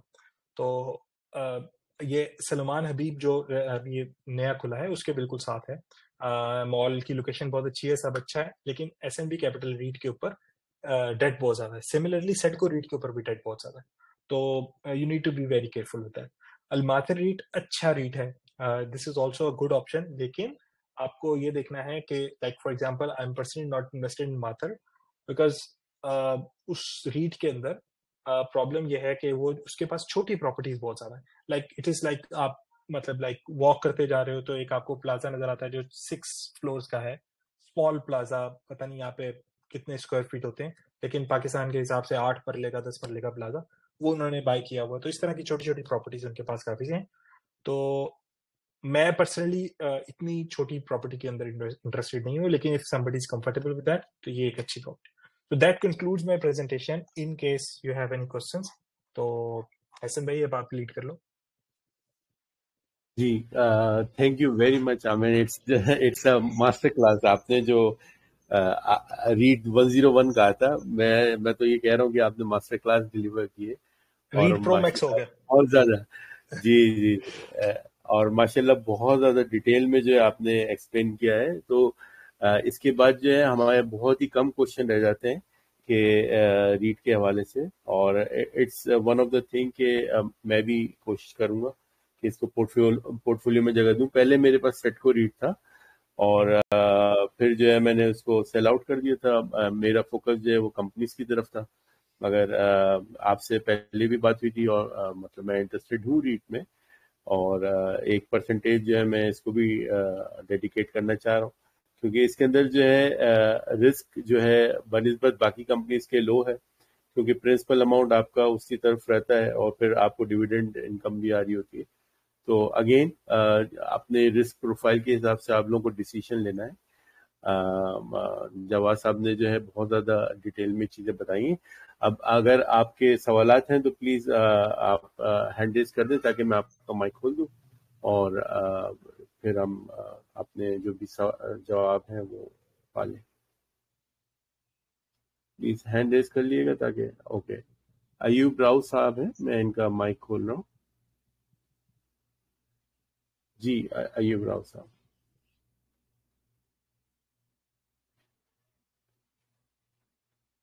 अयूब राव साहब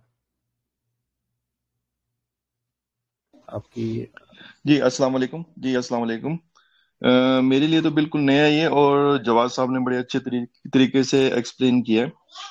तो मेरा क्वेश्चन ये है कि रिस्क के हवाले से, क्योंकि जो कंप्लाइंस विद रेगुलेशन है सऊदी अरब में वो काफी ज्यादा है. तो जैसे प्रॉपर्टीज को बैन कर दिया जाता है, बंद कर दिया जाता है, तो इस हवाले से क्या है इसमें? अयूब साहब थैंक यू सो मच. यानी जी आप बताएं, आप बोले.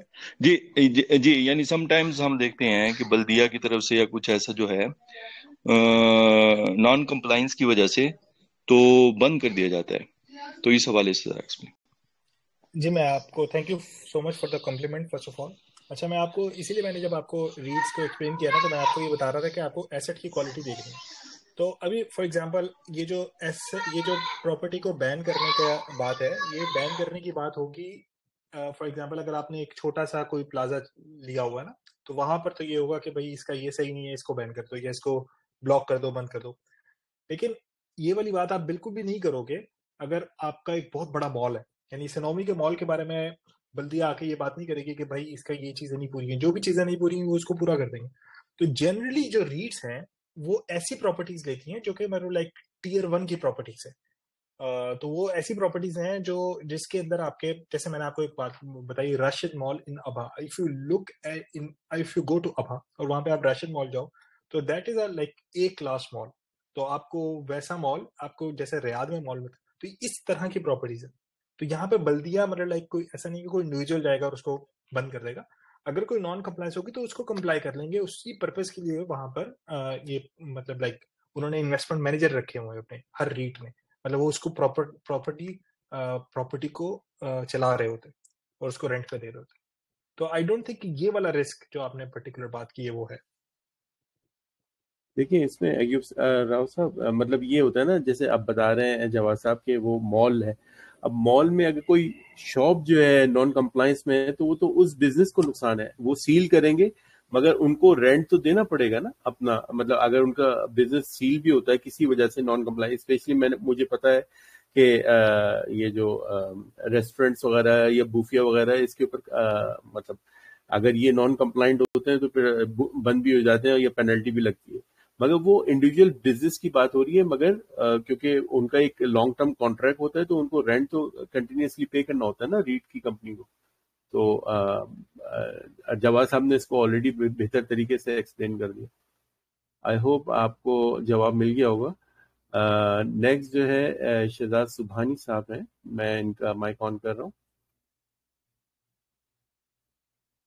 जी अस्सलाम वालेकुम। जलाल भाई बहुत अच्छा सेशन था। मैं थोड़ा देर से ज्वाइन किया था और रीच का पहले मुझे बिल्कुल आइडिया नहीं था, आज काफ़ी नॉलेज आ गई है, तो अच्छी ऑप्शन लगती है। इसमें कोई मिनिमम अमाउंट होती है कि मिनिमम आप इतना बाय करना है, या कैसे होता है इसके अंदर, इसकी जो ट्रेडिंग है उसमें जो उसको हम बाय वगैरह करते हैं, और इसका इसका कोई अलग से कॉन्ट्रैक्ट होता है या ये यही स्टॉक मार्केट से हम ले सकते हैं? जी शहजाद साहब, ये आप इसको बिल्कुल स्टॉक मार्केट से ले सकते हैं। और एक जो जो रीट्स हैं ये 10 रियाल का यूनिट होता है। तो लेकिन जो जिस भी रेट पे वो ट्रेड हो रही होती है वो डिफरेंट होता है। तो अराउंड ये 9 से 10 रियाल के बीच में ही आपको मिल जाती है। कुछ रीट्स 8 रुपए की भी हैं। तो आप बिल्कुल आराम से नॉर्मल रीट तो की तरह इसके इसको बाय कर सकते इसमें कितनी आती है, वेरिएशन कितनी आती है? ये तो हैं। नहीं जी 10 मैंने कर लिया वो 7 पे चला गया या 6 पे चला गया? जी मैंने ये थोड़ा सा, अगर आप इसको जब भी एहसन भाई इसको अपलोड करेंगे वीडियो को, आप जरा देखिएगा, तो मैंने ये बताया था कि इसके अंदर बहुत ज्यादा वेरिएशन नहीं आती है। तो ये कुछ गेन के लिए बिल्कुल नहीं है ये शेयर। ये लॉन्ग टर्म जी स्लो ग्रोथ, ये स्लो गेन्स के लिए है। और ये डिविडेंड लेने के लिए ये रीट जो है ये डिविडेंड्स लेने के लिए। ये इस तरह नहीं है कि ये आज 7 रुपए का है तो कल ये 8 का हो जाएगा। ये इसको 7 से 8 जी पे जाते जाते तो बहुत टाइम लगेगा। और वो ऑब्वियसली वो डायरेक्टली प्रोपोर्शनल, मतलब लाइक डायरेक्टली लिंक्ड है कि आपका किस तरह मतलब लाइक मैक्रो इन्वायरमेंट के अंदर प्रॉपर्टी की प्राइसेस किस तरह बढ़ रही हैं, वो उसी तरह है। इट इज जस्ट लाइक कि आप अगर फ्लैट लेते हो, आज आपने 5 लाख का फ्लैट लिया, तो आप कल ये नहीं एक्सपेक्ट कर सकते या अगले महीने नहीं एक्सपेक्ट कर सकते कि ये 6 लाख का हो जाएगा, राइट। आप ये एक्सपेक्ट करते हो जी कि यार जी। 2 साल बाद ये शायद मुझे 20% 25% का गेन देते। So that's exactly what you need to expect in REITs. नहीं, मैंने वो वाला ऐसा सुना आपका, जब आपने कहा ना कि आप फ्लैट नहीं ले सकते, उतने पैसों के शेयर ले लो तो आपको एक किराया आता रहेगा सॉर्ट ऑफ। तो वो जी तो जी अच्छी एक है, अंडरस्टैंडिंग समझ आ गई मुझे। शायद अब देखते हैं ये इसको देखें फिर। ना, थैंक यू। जी जी शहजाद साहब देखें, ये मैंने लगाया है इसका इंडेक्स, होपफुली आपको स्क्रीन नजर आ रही हो। तो मतलब आप जी जी खाली एक शेयर भी ले सकते हैं, ठीक है ना जवाब साहब, ये एक शेयर भी ले सकते हैं ना। तो 6 रियाल का जो एक शेयर मिल रहा है रियाद रीट का, इसी तरह से बुनियान रीट का 9 रियाल का शेयर मिल रहा है। तो आप एक शेयर ले लें, उससे डिविडेंड कमा लें। मतलब ये मिनिमम टिकट साइज के ऊपर आप एंट्री ले सकते हैं, और उसमें जो जो भी डिविडेंड उसका रिटर्न मिल रहा है, तो वो आप इसमें हिस्सा ले सकते हैं। और ये सिंपल तो वही है जो कि सिंपल, जी जी जो हालात अभी हो रहे हैं ना, अब तो ये सेफ लगता है ज्यादा। नहीं, देखिए बैलेंस पोर्टफोलियो में शुरू से इसका मतलब एडवोकेट हूँ कि बैलेंस पोर्टफोलियो होना चाहिए, ये भी होना चाहिए और कंपनीज भी होना चाहिए, उसमें ग्रोथ कंपनीज भी होनी चाहिए, डिविडेंड कंपनीज भी होनी चाहिए। तो बाकी ये कि जाहिर बात है एक चीज और भी है जो हम लोगों को समझने की ये है कि एक जो है ना फॉर्मूला होता है वो अगर मैं बता सकूं कि 100 माइनस आपकी एज, अगर आपकी 40 एज है तो आप 100 माइनस 40 करेंगे तो 60% आपका एसेट जो है ना वो स्टॉक एक्सचेंज में लगाओ, 40% आपको जो है ना लो रिस्क के ऊपर जो है बॉन्ड्स या और उस तरह की दूसरी जो है उसके अंदर इन्वेस्ट करना चाहिए। मतलब ये ग्लोबली नोन है रूल, और अगर आप इसको सर्च करेंगे तो आपको मिल भी जाएगा। तो अब हमें असल में मसला ये है, हम जो है ना 50 की एज के 60 55 की एज में सोच रहे होते हैं कि यार पूरा जो भी अब हमारी सेविंग है ना वो स्टॉक एक्सचेंज में लगा दें क्योंकि उसमें अच्छा रिटर्न आ रहा है। नहीं, ऐसा नहीं है भाई। मतलब अगर आप देखें तो ये बहुत बड़ा रिस्क है, क्योंकि कभी कभी जब मार्केट डिप्रेशन में आती है ना तो 10-10 साल निकाल देती है, और फिर 10 साल के बाद जो है ना चीजें रिकवर हो रही होती हैं। तो 10 साल के बाद तो आपकी रिटायरमेंट हो जाएगी, मतलब उससे पहले तो रिटायरमेंट हो जाएगी अगर आपने 55 के अंदर जो है अपनी पूरी सेविंग लगा दी। तो इसका बहुत ख्याल रखना चाहिए और इंशाल्लाह इसको मजीद डिस्कस करेंगे। अभी जमीर साहब ने अपना हाथ खड़ा और किया, तो अगर मैं एहसन भाई इफ यू जी जस्ट जी गिव मी अ मिनट, क्योंकि since we sure have sure you have talked about it, तो मैं इसको भी टच अपॉन करना चाहूंगा कि जनरली हमारा लोगों के अंदर ये होता है कि दे ईदर मतलब लाइक वो बहुत ज्यादा एक्सपोजर ले लेते हैं स्टॉक मार्केट का, या फिर वो बहुत ज्यादा एक्सपोजर ले, या फिर वो बिल्कुल ही एक्सपोजर नहीं लेते। टू एक्सट्रीम्स होती हैं।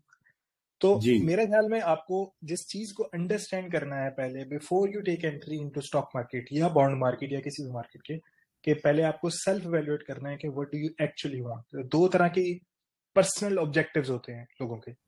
तो पहले आपको अपना पर्सनल ऑब्जेक्टिव अपने आप के अंदर देखना है कि what do you really want from it. तो फॉर एग्जांपल एक बंदा होता है जिसका पर्सनल ऑब्जेक्टिव ये है कि यार मुझे पैसिव इनकम जनरेट करनी है। मतलब I don't want to work till 60, मुझे 45 पे रिटायर होना, मुझे 40 पे रिटायर होना। तो this is my personal object. For example किसी बंदे का पर्सनल ऑब्जेक्टिव ये होता है कि यार मुझे पैसिव इनकम जनरेट करनी है, मैं इस सैलरी के पीछे नहीं लगा रह सकता पूरी उम्र, तो मुझे कुछ ना कुछ। इस वजह से लोग क्या करते हैं कि पाकिस्तान के अंदर, इंडिया के अंदर वो प्रॉपर्टीज बाय करके उसको रेंट पे दे रहे होते हैं। लेकिन अब प्रॉब्लम यह है कि उन प्रॉपर्टीज का रेंटल यील्ड बहुत थोड़ा है। लेकिन अगर आप यहाँ पर देखो जो स्टॉक्स के डिविडेंड्स वगैरह हैं, उनका डिविडेंड यील्ड ज्यादा होता है। स्टॉक्स के अंदर कैपिटल एप्रिसिएशन भी होती है। और ये रीट्स में देखें तो यहाँ पे भी तो पहली चीज आपको ये है। और एक और तरह के लोग होते हैं, वो लोग ये होते हैं, वो कहते हैं यार मुझे तो अभी पैसा नहीं चाहिए, ठीक है, मुझे तो मतलब लेट्स से कि वो जिस तरह के रियल एस्टेट के अंदर भी वो कहते हैं कि यार मुझे आज शहर से 15 किलोमीटर दूर प्लॉट लेना है और मुझे आज से 20 साल बाद वो बेचना है और फिर मैं उसमें से एक साथ पैसे कमाऊंगा। तो इस तरह के तो जो लोग होते हैं उनको फिर देखना चाहिए ये जो ग्रोथ स्टोरीज होती हैं इस तरह की। तो सबसे पहले आपको कोई सारी कंपनीज अच्छी होती हैं, मतलब अपार्ट फ्रॉम फ्यू कंपनीज सारी कंपनीज अच्छी हैं। और ऑब्वियसली उनका एक वो चीज है कि आपके लिए अच्छी कंपनीज में तो सारी ही अच्छी हैं। लेकिन अगर आपका पर्सनल ऑब्जेक्टिव अलाइंड नहीं है आपके इन्वेस्टमेंट के साथ, तो प्रॉब्लम क्या होगा कि आप घुसे थे मार्केट के अंदर पैसिव इनकम जनरेट करने के लिए और बाय कर लिया आपने फॉर एग्जांपल इल्म। मैं इल्म की वैल्यूएशन के ऊपर भी बात नहीं कर रहा। तो इल्म तो आपके पैसिव इनकम के ऑब्जेक्टिव के साथ कहीं पे भी मैच नहीं करती। अगर आप पैसिव अलाइन इनकम के लिए घुसे, हाँ अलाइन नहीं करती ना। तो अगर आप पैसिव इनकम आपका ऑब्जेक्टिव था तो आपको डिविडेंड यील्डिंग स्टॉक के अंदर जाना चाहिए था। सिर्फ डिविडेंड यील्ड क्राइटेरिया नहीं है, क्राइटेरिया भी हमने जैसे बात की तो पूरा एक हमने आधा पौना घंटा बात की कि आपको क्या क्या चीजें देखनी है उसके अंदर। लेकिन सिर्फ और सिर्फ मतलब ये आपको पहले अपना पर्सनल ऑब्जेक्टिव समझना है कि आप क्या चाह रहे हो मार्केट से, और फिर आपने उस तरह की कंपनी ढूंढनी है। अदरवाइज आप बीच में कहीं खो जाएंगे और फिर मतलब लाइक समटाइम लोग कहते हैं कि यार इसका रिस्क ज्यादा था, मैं कोलैप्स हो गया, मार्केट ने ये कर दिया, मार्केट ने वो कर दिया। मार्केट ने कुछ नहीं किया होता, हम लोगों ने ही प्रिपेयर नहीं किया होता सही से। आप राइट, बिल्कुल। जमीर साहब आप कुछ जी पूछना चाह जी जी thank you very much sir. एक तो ये सेशन बहुत अच्छा लगा और पहली दफ़ा जो है वो रेट के बारे में हम लोगों को पता चला। हार्वर्ड के अपनी लाइफ में मैंने काफ़ी प्रॉपर्टीज भी खरीदी और प्लॉट्स भी खरीदे और मेरी रेंटल जो है वो भी मैं रिसीव करता हूँ। इस बिजनेस को समझता हूँ कई सालों से। लेकिन ये जो इन्वेस्टमेंट है अपने सऊदीया में करना है, इसके बारे में बस एक इतना ये पूछना है। पैसिव इनकम जो है वो एक मेन पर्पस होता है मेरे जैसे लोगों का, कि जो कि हर वक्त जो है वो अपना स्टॉक्स के ऊपर काम नहीं कर सकते, तो इन्वेस्टमेंट वहाँ भी वो कर रहे होते हैं अपना स्टॉक एक्सचेंज में, और इसमें भी इसी के लिए आते हैं। तो डू यू थिंक दैट अगर एक बंदा 100,000 या 10,000 रियाल जो है वो इन्वेस्ट करता है, तो उसमें से वो कितना जो है वो ईयरली इसमें से जो सबसे बेस्ट स्टॉक है जो आप समझते हो, रीड सबसे बेस्ट रीड है, वो कितना कितना जो है वो रिटर्न दे सकता है as a dividend point of view से? ये मैं पूछना चाह रहा था। अच्छा, मैं आपको पर्टिकुलर कंपनी का तो नहीं आपको बताऊंगा, लेकिन आप नहीं, वो मुझे पता जनरली, चल गया, जी जी जी, वो मैं मुझे पता आपको चल गया। जनरली बता सही देता हूँ कि सही जी सही। जी हमारी कोई रिकमेंडेशन नहीं है, जी जी हाँ हम जनरली कॉन्सेप्ट के ऊपर बात कर रहे हैं। जी जी जी जी जी। तो मैं आपको जनरली बता देता हूँ कि अराउंड 6% to 8% आपको डिविडेंड यील्ड मिल रहा है आज के रेट्स के ऊपर। तो जो कंपनी आप बाय करने जा रहे हैं, और ऑब्वियसली आप उस क्राइटेरिया को एक दफा जरूर देखिएगा जो मैंने एक्सप्लेन किया है। तो जी जनरली 6 to 8% का डिविडेंड यील्ड है। इसका मतलब ये है कि ये इतना तो डिविडेंड मिलेगा, लेकिन अगर इंटरेस्ट रेट्स कट डाउन होते हैं, राइट, तो उससे जो कैपिटल एप्रिसिएशन है वो अलग होगा। तो जिस तरह आप ऑलरेडी प्रॉपर्टी में इन्वेस्टेड है, तो आपको पता है कि प्रॉपर्टी के अंदर साइकिल होते हैं। तो एकदम जब साइकिल आता है तो फिर प्रॉपर्टी प्राइसेस बहुत बढ़ना शुरू हो जाती हैं। फिर जब डाउन टर्न आता है तो फिर प्रॉपर्टी प्राइसेस कम हो जाती हैं या वहीं पर रुक जाती हैं। तो सेम गोज विद, क्योंकि पीछे अंडरलाइंग प्रॉपर्टीज हैं। तो जब इंटरेस्ट रेट्स घटना शुरू होंगे, जब फेड इंटरेस्ट रेट्स कट करेगा, आप अभी यहाँ पे देखो, अगर आपके सऊदी कोलीग्स हैं तो they are not buying any property right now. तो जब प्रॉपर्टी बाय नहीं करेंगे तो उस प्रॉपर्टी की डिमांड कहाँ से जनरेट होगी, तो प्राइस कैसे बढ़ेगी? वो they are waiting for the interest to cut, तो फिर उसके बाद वो प्रॉपर्टी बाय करना शुरू करें। तो ये मैंने आपको दोनों तरफ से कैपिटल एप्रिसिएशन और डिविडेंड के बारे में बता दिया। 6 से 8% की डिविडेंड यील्ड आपको मिल जाएगी, डिफरेंट शेयर्स डिफरेंट। क्योंकि क्योंकि इसमें आपने जब कहा ना कि 90% अपना शेयर करते हैं अपने नेट प्रॉफिट मिसाल के तौर पे, तो इसका इसका तो ये एक बहुत बड़ा मेरे माइंड में आ रहा था कि ये यानी एक अच्छा खासा जो है वो डिविडेंड होगा। 7 to 8% is very good amount also, क्योंकि जैसे हम लोगों ने नेशनल पाकिस्तान सर्टिफिकेट में इन्वेस्टमेंट की हुई है डॉलर्स टर्म्स में, तो वो भी 8% या 9% बनती हैं। लेकिन ये है अच्छा, कि मैं हम एक चीज जो मुझे प्रेजेंटेशन में डालनी चाहिए थी और मैं नहीं डाल सका, वो ये थी कि आपको एक और चीज के ऊपर आपको सोचना चाहिए कि लाइक फॉर एग्जांपल आपने, I think you talking about नया पाकिस्तान सर्टिफिकेट नहीं, या जी जी आईएनपीसी, जी राइट? जी तो अब जी आईएनपीसी जो है ये मनी मार्केट तो नहीं है, मतलब लाइक सकूक है, लेकिन आपका पैसा कैश में पड़ा हुआ है, and you have to pay 2.5% ज़कात on on on that, right? क्योंकि वो जी आपका जी पैसा कैश पड़ा हुआ है। But on the other hand जो आपकी प्रॉपर्टीज हैं, जैसे जो अगर आप रीट के अंदर लॉन्ग टर्म इन्वेस्टेड हैं, तो एक्चुअली जो ज़कात है वो तो ऑल कुछ बनती ही नहीं है। मतलब लाइक मे बी शायद ऑलमोस्ट कोई ज़कात ही नहीं बनती इसके ऊपर। रीजन, अगर आप लॉन्ग टर्म इन्वेस्टेड है, क्योंकि जो रेंटल प्रॉपर्टी होती है उसके ऊपर ज़कात नहीं होती। अगर आपने भी अगर वहां पाकिस्तान में कोई घर खरीदा हुआ है और उसको रेंट पे दिया हुआ, आप यू डोंट हैव टू पे ज़कात होता है। तो बिल्कुल। इस चीज का ये 2.5% का स्प्रेड भी है जो आपको नेग्लेक्ट नहीं करना चाहिए इस चीज को। एक्चुअली मेरे मेरे एक दोस्त हैं जिन्होंने दुबई में प्रॉपर्टी ली हुई है, तो like he was getting he is actually getting like more than 100,000 riyal as a as a rent उनको वहां से रिसीव होता है। तो मींस के a person don't need to work afterwards, अगर उसका अखराजात जो है 10,000 रियाल से इक्विवेलेंट है, तो वो बंदा जो है बिल्कुल वो सारा कुछ वहीं से ले रहा है। तो मींस बिल्कुल। इस तरह की इन्वेस्टमेंट्स जो हैं लोगों ने की हुई हैं, जो हम जानते भी हैं दुबई के अंदर और ये बहरीन के अंदर, और उनके ऊपर फुल उनको राइट्स भी हैं, they can have this long term residence visa also. अगर काश के सऊदी अरेबिया में भी ऐसा स्टार्ट हो जाए, तो शायद आई थिंक यहाँ पे जो रिटर्न्स हैं वो ज्यादा बेहतर है as compared to other GCC countries. Zameer भाई, आपने ना अच्छा, एक बात आपने भी पीछे कही थी कि आप ये सोच रहे थे कि रिटर्न ज्यादा होंगे, ये 6 to 8% है ओनली। और उसका रीजन ये है भाई कि इसके अंदर ना, आप जब अपना घर रेंट पे देते हो ना, तो आपको जो जो यील्ड आ रहा होता है, आप उसके अंदर डेप्रिसिएशन एक्सपेंस भी माइनस कर रहे होते हैं।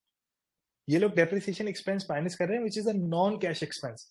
उनको पैसा ज्यादा मिल रहा है, लेकिन वो आपको थोड़ा दे रहे हैं, और वो जो पैसा जो बच रहा है ना, उसको वो री इन्वेस्ट कर रहे हैं, ताकि वो आपका पोटेंशियल ऑफ डिविडेंड्स फ्यूचर में बढ़ा सके। तो ये जो डेप्रिसिएशन है, जो कि ऑब्वियसली मेजर एक्सपेंस है, वो नॉन कैश एक्सपेंस है। वो नेट प्रॉफिट में तो, मतलब वहां से तो कट के नेट प्रॉफिट शो होगा। इस वजह से वो आपको 6 to 8% दे रहा है, लेकिन एक्चुअली में वो इससे ज्यादा कमा रहा है। और वो जो पैसा है बाकी वो री इन्वेस्ट कर रहे हैं। तो ये बात पॉइंट था। सॉरी मैंने ऐसे में आपकी बात बीच में काट दी। नहीं नहीं, कोई मसला नहीं।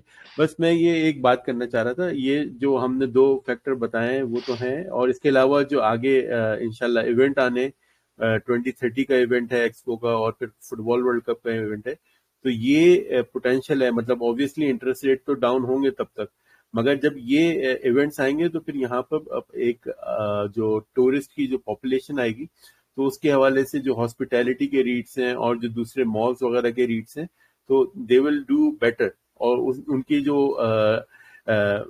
एक और चीज जो जवाद साहब ने टच करनी है, मतलब करी हो, कि इनके जो है ना कॉन्ट्रैक्ट, उसमें 10% इंक्रीज होता है रेंटल जो भी कॉन्ट्रैक्ट होते हैं, जो मतलब ये तो अज्यूम कर रहे हैं, मगर जिनको नहीं पता उनका ये है कि फिर इनके कभी कभी 3 साल के कॉन्ट्रैक्ट होते हैं, और कभी कभी ईयरली जो है ना वो 10% जो है इंक्रीज होता है रेंटल। तो वो भी एक चीज है जिसकी वजह से जो है आपकी जो इनकम है वो जनरेट होती है, ज्यादा प्रॉफिट जनरेट होते हैं। राइट जवाब साहब? ऐसा में बिल्कुल ऐसा ही है, लेकिन सारी कंपनीज अपने कॉन्ट्रैक्ट्स को ना मतलब वो ओपनली डिस्कस नहीं कर रही होती। लेकिन एक कंपनी है लिनमा हॉस्पिटैलिटी का, उन्होंने अपना कॉन्ट्रैक्ट डिस्कस किया हुआ है, तो उनका कॉन्ट्रैक्ट फिक्स्ड है फॉर 5 years। जी जी ठीक है, लेकिन जो जो कंपनीज कुछ कंपनीज होती हैं जिस तरह के मॉल्स वगैरह हैं, उनके जो यानी जहाँ पे जो टेनेंट्स हैं वो जी छोटे जी हैं ना, वहां पर ये इंक्रीमेंट वाली क्लॉज होती है। और जब भी कोई जी बड़ा जी टेनेंट आएगा वो आपसे बड़ा टाइम पीरियड फिक्स करेगा। सही, तो वो बिल्कुल सही कहा, इस तरह। बिल्कुल सही कहा। जी क्योंकि जब ये रियाद रीट का आया हुआ था ना, तो जब लुलु की बात हो रही थी, यहाँ पर रियाद में लुलु है मॉल, और उसके अंदर जो है बाकायदा मैंने पढ़ा था कि उसके अंदर जो है 10% इंक्रीज का था, क्योंकि ऑब्वियसली वो स्मॉल बिजनेस ओनर थे, जैसे आपने बात क्लियर की। अच्छा, एक रिलेटेड बात है, सलमान यूसुफ साहब का माइक ऑन है, मगर एक चीज जो मैसेज में आई हुई है, तैमूर साहब ने पूछा कि भाई 10 रियाल का जो है पर यूनिट होता है, मगर अभी 6 रियाल का जो है वो प्राइस चल रहा है, तो ये डाउन क्यों है? तो एक रीजन तो ऑब्वियस सा रीजन यही है कि भाई वो उनको इंटरेस्ट रेट देना पड़ रहा है, जो इंटरेस्ट देना पड़ रहा है, डेट सर्विसिंग करनी पड़ी, तो उसका एक प्रेशर है जिसकी वजह से उनकी जो प्रॉफिटेबिलिटी है वो कम हो रही है। जवाब साहब आप बताइएगा इसके हवाले से, कि मतलब वो पूछ रहे हैं कि जी। मैं बात समझ गया। लेकिन सिंपल चीज ये है कि जो भी शेयर होल्डर रीट का है ना, वो एक रीजन से आया है, वो डिविडेंड लेने के लिए। अगर आप उसको डिविडेंड ज्यादा दोगे तो शेयर की प्राइस ऊपर चली जाना शुरू हो जाएगी, क्योंकि वो डिविडेंड बाय कर वो शेयर को बाय कर रहे होंगे, दूसरे लोग भी उस शेयर को बाय कर रहे होंगे। और अगर आप डिविडेंड कम दोगे तो वो आपकी प्राइस को वो बेचना शुरू कर देगा, और वो प्राइस वहां तक चली जाएगी जहां पर 6 से 8% की डिविडेंड यील्ड बन रही होगी। तो अभी मुझे नहीं पता कि रियाद रीट की ये जो बात कर रहे हैं कि 6 रुपए का है, तो इसकी डिविडेंड यील्ड कितनी बनती है। लेकिन रियाद रीट के साथ एक प्रॉब्लम है, वो है उनकी लिवरेज। तो उनका जो सारा पैसा है वो उनके फाइनेंस कॉस्ट में निकल जाता है। तो उस वजह से मोस्ट प्रोबेबली वो लोग डिविडेंड कम दे रहे हैं, और वो डिविडेंड कम दे रहे हैं तो शेयर होल्डर इंटरेस्टेड नहीं होगा कभी भी। रीट का शेयर होल्डर डिविडेंड के अलावा किसी चीज में इंटरेस्टेड नहीं। Right right. सलमान यूसुफ साहब आपका सवाल था, फिर एक और सामने अपना हाथ किया। सलमान यूसुफ साहब अगर आप सुन रहे हैं तो जी, माइक ऑन हो गया आपका। आवाज नहीं आ रही मगर अभी आपकी। चले मैं इस बात का फायदा उठा लेता हूँ। फिर एक क्वेश्चन ये बनता है कि क्या आप एक मिनट कंपाउंडिंग भी करते हैं? एक इसमें आप जमीर कंपाउंडिंग भी करते हैं? अच्छा चले पूछ लें। जी जवाब साहब। अब मुझे मुझे समझ नहीं आया नहीं साहब। ये कह रहा था कि जैसे हम लोग अपने शेयर्स में कंपाउंडिंग कर रहे होते हैं, अपने शेयर्स की वैल्यू को जीरो करने की कोशिश कर रहे होते हैं, या उसको एक्स्ट्रा बढ़ा रहे होते हैं ताकि ज्यादा से ज्यादा डिविडेंड और ज्यादा से ज्यादा कैपिटल गेन हासिल कर सके जब कभी हम इसको सेल आउट करें।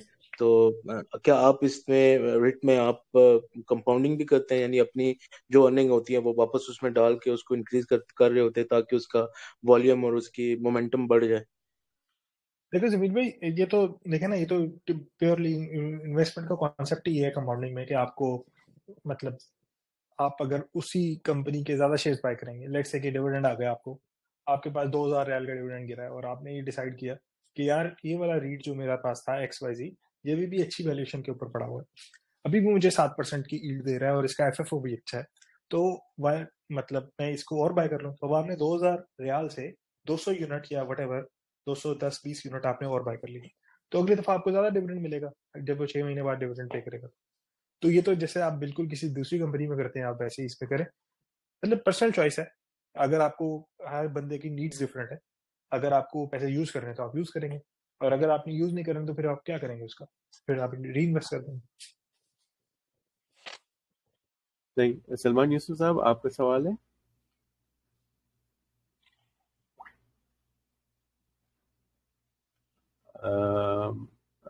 अच्छा, अब्दुल्ला आसिफ खान, शायद उन्होंने भी हाथ खड़ा किया था।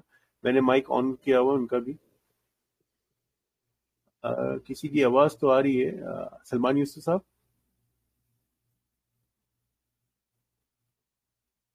टेक्स्ट में सवाल पूछ लें, कोई मसला नहीं है। अब्दुल्ला आसिफ साहब, आपका?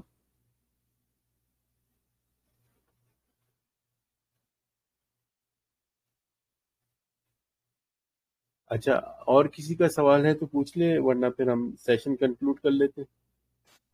टेक्स्ट में पूछ लें अगर किसी की आवाज। खालिद साहब, जी जी। ये आवाज आ रही है आपको मेरी? जी जी आ रही है अब्दुल्ला साहब। जी, सबसे पहले तो जल्दी से, क्योंकि टाइम नहीं है, अस्सलाम वालेकुम और बहुत शुक्रिया। बहुत ही पावरफुल सेशन था। आई हैड नो आइडिया कि रीड्स होती क्या हैं, और it was a very powerful session. मैं बिल्कुल नया हूँ स्टॉक मार्केट में भी। मैंने कुछ ट्रेड्स किए हैं for the past couple of months, और अब मैं रीड्स पे आ गया। मैं ये रीड्स कहाँ मिलेंगी? सबसे पहले, लाइक, ये आपकी कैपिटल ऐप पे मिलती हैं?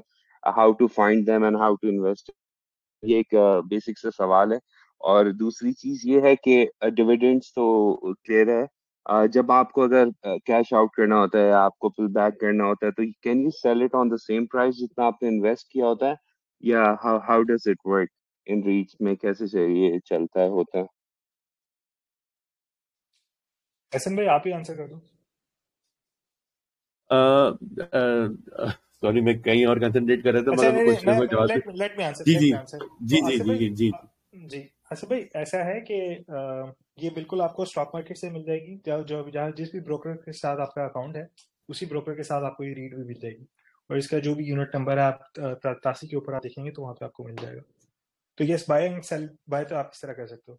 सेल, जिस तरह आप कोई भी शेयर को सेल करते हो और वो शेयर की जो भी प्राइस है उसके ऊपर सेल होता है, तो वैसे ही ये भी सेल होगा। इसकी प्राइस भी मूव करती है, although the movement is quite slow. ये मैंने जैसे पहले भी सेशन के अंदर बताया कि इसकी जो मूवमेंट है वो ऐसी ही है जैसे कि प्रॉपर्टी की मूवमेंट होती है, प्रॉपर्टी प्राइसेस की। तो प्रॉपर्टी की प्राइसेस की मूवमेंट ऐसे नहीं होती कि आपने आज 1 लाख का फ्लैट लिया और ये कल 1,10,000 का हो जाएगा। ऐसा नहीं होता। ये 1 लाख का फ्लैट होएगा तो शायद साल बाद ये 1,10,000 का होगा, या अगर प्राइसेस डिप्रेस्ड रहेंगी तो कुछ अर्सा शायद डिप्रेस्ड भी रहे। तो बिल्कुल इसी तरह इसकी भी प्राइस मूवमेंट है। और आप जब सेल करोगे उस वक्त क्या हालात है, उसके हिसाब से। आप किसी ने अगर रीट का यूनिट 10 रुपए का लिया और अभी रीट का यूनिट 8 रुपए का हो गया, तो यस, उसका 20% उसका कैपिटल लॉस हुआ है। यस, हुआ है।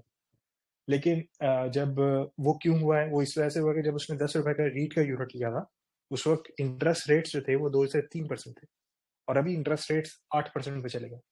तो मैं जो रियल इंटरेस्ट रेट की बात कर रहा हूँ, मतलब लाइक जहां पर साइबर प्लस 2% का मार्जिन के साथ जो बैंक्स दे रहे हैं, तो ऑब्वियसली उससे जो रियल एस्टेट है उसकी प्रॉपर्टी की वैल्यूएशन के ऊपर फर्क पड़ता है। तो वही वैल्यूएशन जो है वो रिप्रेजेंट कर रही है प्राइस को। और एक और और चीज ये ये भी थी ना जवाद साहब, के आप कह रहे थे कि दिस इज अ टाइम, मतलब जो हम एक्सपेक्ट कर रहे थे कि इंटरेस्ट रेट बढ़ेंगे और एक लेवल पे जाकर जो है थोड़ा स्टेबल होंगे, तो वो चीज हमें दिख रही है कि अब जो है जो फेड है वो मतलब कंटिन्यूस रेट नहीं बढ़ा रही, और तकरीबन 3 या 4 सेशन से उन्होंने अपने स्टेबल रेट रखे हुए। तो अगर इससे ज्यादा मजीद नहीं जाते तो ये तो एक अच्छी चीज है कि अभी जो है जो 10 रियाल का शेयर था रीट का, अब वो 6 रियाल में या 8 रियाल में या 9 रियाल में मिल रहा है, तो इट्स अ गुड टाइम। मतलब ये रिकमेंडेशन ही है बाइंग के हवाले से, मगर आप खुद देखें कि वो कहाँ पर काम कर रहे थे और कब है। तो जो न्यू एंट्रेंट है उनके लिए जो है ये मतलब हो सकता है कि अपॉर्चुनिटी हो कि अगर वो अपनी पोजीशन बनाना चाहें, क्योंकि जब ये इंटरेस्ट रेट जो है डाउन होना शुरू होंगे तो फिर ये रीट के अमाउंट जो है वो बढ़ती जाएगी, पर शेयर जो है ना अमाउंट इसकी ग्रो होगी। मगर obviously this not like other company कि ये जो 10 रियाल का शेयर है वो 20 रियाल का हो जाए या 25 रियाल का हो जाए, ऐसा नहीं है। क्योंकि मेनली इनकी जो है कंपनीज की जो है ना जो भी प्रॉफिटेबिलिटी होती है वो in terms of dividend pay कर रहे होते हैं, और जब ये कोई नई प्रॉपर्टी आती है तो फिर ये जो है पूल इन करते मनी दोबारा, क्योंकि ये अपनी जो है ना सेट असाइड जो है ना ग्रोथ के लिए पैसे नहीं रख रहे होते। मतलब कुछ जो है रेयर एग्जांपल दिए हैं जवाब साहब ने, मगर जो मैंने पढ़ा है रीट के हवाले से, जैसे कंपनी है, कंपनी की मर्जी होती है कि वो 60% 40% आपको डिविडेंड दे, हो सकता है ना भी दे, और वो जो अमाउंट है वो उनकी रिटेन अर्निंग में होती है, फिर उसके बाद जो है वो उसको ग्रोथ के लिए भी अपने नए प्रोडक्शन यूनिट के लिए भी इस्तेमाल करते हैं। मगर यहाँ पर रीट में जो है नॉर्मली ये होता है कि अगर उनको नई प्रॉपर्टी लेनी होती है, जो मैंने देखा सिटको के हवाले से, रियाद रीट के हवाले से, वो पूल इन करते हैं मनी और फिर उससे जो है ना वो एसेट बाय कर रहे होते हैं और फिर उसके बाद जो उसका रिटर्न दे रहे होते हैं। अगर जवाब साहब कुछ इसमें गड़बड़ है तो मुझे मतलब सब मुझे करेक्ट करें और बताएं इसके अंदर। नहीं, बिल्कुल आपने सही बोला। क्योंकि जब इंटरेस्ट रेट्स जो हैं वो ऑल्दो मतलब लाइक वो पूरी मार्केट से, लाइक वॉरेन बफेट कहता है कि इंटरेस्ट रेट्स जो है वो ग्रेविटी है मार्केट की, like when they go up तो मार्केट डाउन हो जाती है। तो अभी इंटरेस्ट रेट्स मतलब हाई हैं, हम सबको पता है, तो ओवरऑल मार्केट के ऊपर ही इसका इम्पैक्ट है, लेकिन पर्टिकुलरली रियल एस्टेट के ऊपर इंटरेस्ट है, क्योंकि रियल एस्टेट सऊदी अरेबिया में is different from real estate in Pakistan. Saudi Arabia में जो रियल एस्टेट है वो डेट फाइनेंस्ड होती है। पाकिस्तान के अंदर तो आपने कुछ भी प्रॉपर्टी ली होगी, आपने कैश पे उठा लिया होगा, जनरली लोग कैश पे उठा लेते, लेकिन सऊदीया में और ये जो डेवलप कंट्रीज हैं यहाँ पर डेट फाइनेंस होती है। तो इस वजह से ये बहुत ही इनवर्सली इनका रिलेशन है। तो जैसे एसएन भाई ने कहा, this is my opinion as well के I think this is a good time to enter into REITs. Defensive भी है मतलब, और दूसरी बात यह है कि एक पोटेंशियल यहाँ पे अभी खड़ा हुआ है कि ये अप्रिशिएट, ये जब जैसे ही फेड रेट्स कम होना शुरू होंगे, और मैंने पूरी एक एग्जांपल में दिया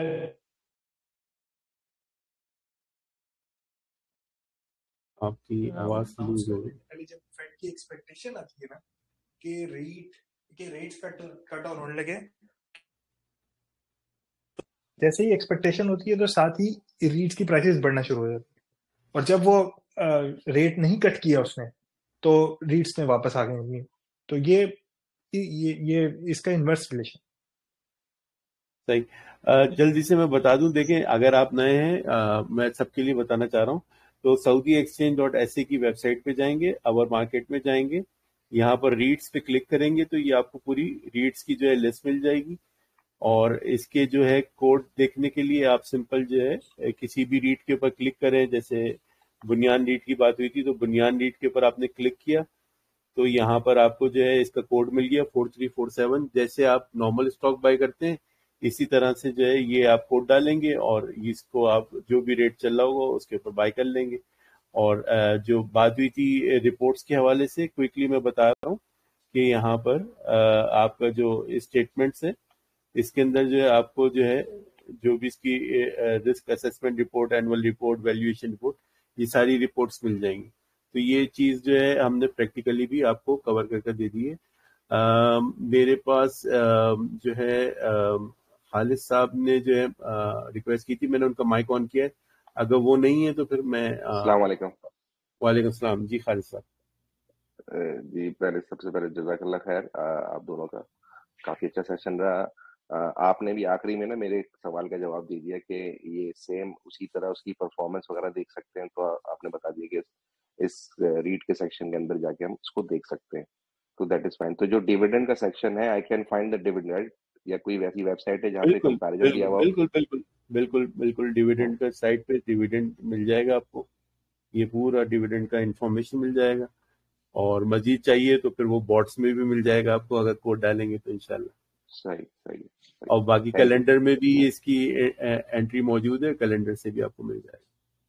अच्छा IMI इससे एसोसिएटेड एक सवाल था, ये अभी बुनियान का जो है -3.61% हो गया आज की डेट में, तो इतना हैवी चेंज जैसे मैंने डिस्कशन में सुना कि बहुत रेयरली कम हो रहा होता है, अगर आज देखें तो ये टुडे चेंज डिविडेंड दिया है इन्होंने, यहाँ पर एंट्री मौजूद नहीं है मगर कैलेंडर में जो है ना एंट्री मौजूद है इसकी, आज डिविडेंड मिला है इसको। मतलब जो एलिजिबिलिटी थी तो एक्चुअली आज जी जी जी तो इसी वजह से ये -3.67, मतलब क्योंकि जो उनकी जी एक्सपेक्टेशन जी थी जवाब जी साहब जी की, उसके हिसाब से तो इतनी वोलेटिलिटी है ही नहीं इसमें, जी तो जी, इतना आज ज्यादा एक्स हुआ है वोलेटाइल। खालिद भाई। आज आज एक्स हुआ है एक्चुअली। कल जो है इसका था एलिजिबिलिटी, राइट? ये रहा, ये कल तो थी अगर इसकी जो एलिजिबिलिटी बुनियाद में करना चाह रहा 0.33। है, ओके, तो इससे गुड टाइम आई थिंक, इतना ज्यादा नहीं, थोड़ा सा 3.6 वेट कर लें, मैं अपने तौर पर ओके। समझता हूँ जवाद भाई ज्यादा एक्सपर्ट है। जवाद भाई, कब तक ये बुनियान को इन्वेस्ट करें? बस मतलब रफली आइडिया। एहसन भाई, हम स्टॉक टिप्स पे नहीं है तो मैं ओके बिल्कुल भी ओके, कुछ उस नहीं पे नहीं, बात नहीं बहुत करना बहुत चाहता। अच्छा किया, बहुत हाँ, अच्छा किया। ठीक है, लेकिन सलमान मैंने यूसुफ साहब। लेकिन मैंने जितनी दफा बुनियान के बारे में बात की ना, तो उसमें आई थिंक ये वर्थ है कि आप इस पर थोड़ा टाइम इन्वेस्ट करें, थोड़ा देखें। जी जी जी, करेक्ट करेक्ट करेक्ट। अच्छा, एक चीज मैं लास्ट में करूंगा। आपने कहा था कि मेरी नाकिस नॉलेज के हिसाब से कि रेंटल प्रॉपर्टी पे ज़कात नहीं है, रेंटल इनकम पे ज़कात है, प्रॉपर्टी पे नहीं है। जो इनकम आती है या डिविडेंड आता है उस पे ज़कात है। ये मेरी नाकिस इंफॉर्मेशन है जो आपने जी शेयर जी, करना बिल्कुल चाहूंगा। ऐसे ही। जी जी, बिल्कुल ऐसे ही। थैंक यू, लेकिन जज़ाकल्लाह। जो रेंटल इनकम तो थोड़ी सी जी अमाउंट होती है ना, रेंटल जी प्रॉपर्टी जी, तो हाँ, मतलब लोग मतलब ये ना वो। समझे ना, आपने बोला है कि जब जी आपने रेंट ले लिया तो उस पर कोई ज़कात नहीं। तो मैं क्लियरफाई कर दूं, कितना भी हो, 10,000 रुपए भी हो या 1 लाख भी हो, उस पे रेंटल इनकम है तो ज़कात है। जी। जी, शुक्रिया। जवाद साहब, एक चीज है वो एसेट क्लास के हवाले से सलमान यूसुफ असल में बात करना चाह रहे थे, मगर उनका माइक का मसला है। तो उनका सवाल ये है कि मतलब अगर इसको कंपेयर करें सुकूक वगैरह के हवाले से, तो मतलब क्या प्लस माइनस अगर आप कुछ बता सकें। वो बेसिकली एसेट क्लासेस के दरमियान बात करना चाह रहे हैं, क्योंकि सुकूक भी जो है, जैसे सऊदी जर्मन है वो उनका सुकूक 7.20 दे रहा है, कतरी का 8.50 दे रहा है। तो अच्छा, आप एक क्या कहेंगे इस बारे में? जी जी जी जी जी, मैं दो तीन बातें करता हूँ शकूक के बारे में। तो पहले तो जब आप अगर शकूक को देख रहे हैं ना, तो शकूक के ऊपर भी एक सेपरेट सेशन हो सकता है, लेकिन आपको पहले जी ये देखना है कि शकूक की टाइप क्या है। तो यहाँ पर जितने शकूक, अभी आपने कतरी की बात की, अभी आपने बात की सऊदी जर्मन की, ये मुराबाहा शकूक है, इस बात को ध्यान में रखें। ये जो मुराबाहा शकूक होते हैं, ये एक होता है शकूक इजारा और एक होता है शकूक मुराबाहा। तो मुराबाहा शकूक का ये मतलब ये है कि जो आपकी जो मनी है, it is not backed by any asset, ये बस हवा के अंदर है, राइट। तो राइट उन्होंने ऑल दो राइट एसेट उन्होंने मेंशन किए होते हैं, लेकिन आप पूरा प्रोस्पेक्टस कतरी का उठा के देख लो, पूरा प्रोस्पेक्टस सऊदी जर्मन का उठा के देखें, कहीं पे कोई एसेट मेंशन नहीं है कि उन्होंने कौन सा एसेट बाय किया। वो कहेंगे हमने खुद ही अपने हिसाब से एसेट डिसाइड करेंगे, वही आपको पैसा लगा देंगे। तो अल्टीमेटली आपको वो जो 7.2% है वो आपको मिल रहा। तो पहली बात यह है कि नॉट बैक बाय एसेट, यहाँ पे जो आप बाय कर रहे हो वो उसके पीछे रियल एस्टेट प्रॉपर्टी खड़ी हुई है। सकूक ज्यादा is different by the way. तो मैं जो यहाँ पे सकूक है वो सकूक मुराबा है, जितने भी प्राइवेट सकूक थे। दूसरी बात यह है कि आपको, जैसे मैंने बताया था, कि ज़कात देनी पड़ेगी आपको, और अगर ये आप लॉन्ग टर्म पर्पस के लिए खरीद रहे हो तो आपको ज़कात नहीं देनी पड़ेगी। तीसरी बात यह है कि यहाँ पे कैपिटल एप्रिसिएशन भी है और वहाँ पे कैपिटल एप्रिसिएशन नहीं है। अब जैसे मैं एक एग्जांपल ले लेता हूँ बुनियान रीट की। तो बुनियान रीट 7% का ईल्ड दे रहे हैं, अगर इस रेट के ऊपर खरीदेंगे तो 7+% का ईल्ड है आपको, और सऊदी जर्मन भी आपको 7.2% दे रहा है। तो ये भी 7.2 दे रहा है, वो भी 7.2। यहाँ पे आपके पास पोटेंशियल है ऑफ कैपिटल एप्रिसिएशन, वहां पे कोई कैपिटल एप्रिसिएशन का पोटेंशियल नहीं। यहाँ पे थोड़ा सा डाउन साइड का रिस्क भी है ऑब्वियसली, ये 9 रुपए से नीचे भी जा सकता है। कोई मतलब गॉड फॉरबिड्स कोई कोई कोई ऐसी चीज हो जाती है, कोई अभी पिछले दिनों ईरानियन प्रेसिडेंट की जो आपने देखा डेथ हुई है, और उसके बाद एक रिस्क हम्म स्टार्ट हो गया था कि गॉड फॉरबिड्स कोई वॉर वाले सिचुएशन में जाए तो ओब्वियसली नीचे चला जाएगा। सऊदी जर्मन आपको 7.2% देगा। ज़कात के बारे में मैंने ऑलरेडी बता दिया। अच्छा, तो इस इसके बारे में मैं मजीद डिटेल लूंगा, क्योंकि जो मैंने सुकूक के हवाले से प्रिंसिपल देखे थे उसमें ये था कि अंडरलाइन एसेट मौजूद होना चाहिए। तो मैं वो आपकी बात हाँ, ऐसे में मतलब वो मैं आपको बताता हूँ, वो अंडरलाइन एसेट तो होते हैं, लेकिन वो बहुत टेक्निकल चला जाएगा, वो मैं आपको 1 to 1 समझा दूंगा कि मुराबा ओके किस तरह काम कर रहा होता है। ये अंडरलाइंग एसेट बस हवा में ही होता है। सकूक इजारा के केस में अंडरलाइंग एसेट जो होती है वो रियल एस्टेट प्रॉपर्टी होती रियल एस्टेट होती है, वो है, तो राइट। खैर क्लियर। बिल्कुल सकूक बिल्कुल। मुराबा के केस में मैं अब आपको क्या बताऊं कि मेरी जो करंट कंपनी है वहां पे हम लोगों ने एक सकूक मुराबा लिया हो, राइट। और वहां पर ओके उसके लिए अंडरलाइंग जो प्रॉपर्टी है वो प्लेटिनम है, और हमारा कोई काम नहीं है प्लेटिनम के साथ। हम प्लेटिनम बेच रहे हैं, सेल कर रहे हैं वो सकूक मुराबा की ट्रांजेक्शन कराने के लिए। तो वहां पर मतलब लाइक एसेट तो है, वो कोई पता नहीं वो कहाँ पे एसेट है, क्या है वो, क्या नहीं है, लेकिन वो बस एक ट्रांजैक्शन हो रही। तो आप खुद बैंक में काम कर रहे होते, तो आप इस वे में इसको बेहतर वे में बता सकते हैं। लेकिन चले अगर इसको। आपका अगर जी जी। आपका वो हो जाता है, तो आप बीच में कहीं कोई एसेट पीछे ऐसे जाके पकड़ नहीं सकते कौन सा एसेट था आपका, तो सही एसेट ही नहीं लेंगे। सही सही, वो तो फिर रिस्क के हवाले से भी वो लोग मेंशन कर रहे होते। अच्छा, दो लोग वेट कर रहे हैं। एक है IMI, इन्होंने पहले हाथ खड़ा किया था, फिर उसके बाद जो है राणा साहब भी हैं। तो पहले IMI अपना माइक अनम्यूट कर लें अगर उनको सवाल है। अस्सलाम वालेकुम। वालेकुम मेरा नाम सलाम। मुस्तफ़ा है, मोहम्मद मुस्तफ़ा जी जी। मुस्तफा साहब। ये रेट्स जो है 6% मतलब बहुत कम नहीं है इसका जो रिटर्न्स है। अब सपोज करिए कि कोई 10,000 डाल रहा है, उसको साल में 6,000 मिल रहा है, 600 रियाल। ये हम्म। कम है बहुत, मतलब इन्फ्लेशन को भी बीट नहीं कर रहा है ऐसा दिख रहा है मेरे को। अब कोई 10,000 डाल के साल का वेट करके इंस्टेड ऑफ स्टॉक में, ये कुछ कम है। मैं ऐसा दिख रहा है मेरे को। आप जवाब देना चाहेंगे जवाब साहब? मुस्तफा भाई यार, यही है यार, मिल रहा है, यही देख लो, लेना है तो ले लो, नहीं तो क्या करें। नहीं, क्या असल कर में जी सकते देखिए ना मुस्तफा साहब, आप जो बात कर रहे हैं ना वो उसमें जो है ठीक है, हो सकता है आपकी एज भी कम हो और आप जो है वो इसको जो है ना कंपेयर कर रहे हैं कंपनी के स्टॉक्स के हवाले से। तो हम लोग जो बात कर रहे होते हैं ना उसमें बैलेंस पोर्टफोलियो की बात कर रहे होते हैं। हम ये नहीं कह रहे कि खाली आप यही लेकर रख लें। अगर आपको 10,000 की सेविंग है, 10,000 जी इसी में लगा दें। मतलब मैं अपना जवाब दे रहा हूँ, जवाब साहब ने आपको बताया, मगर मैं ये कहना चाह रहा हूँ कि देखिए कुछ जो है ना आपकी जो इन्वेस्टमेंट होनी चाहिए वो ऐसी होनी चाहिए जिसके अंदर रिटर्न मिल रहा हो लाजमी, और वो लो रिस्क हो।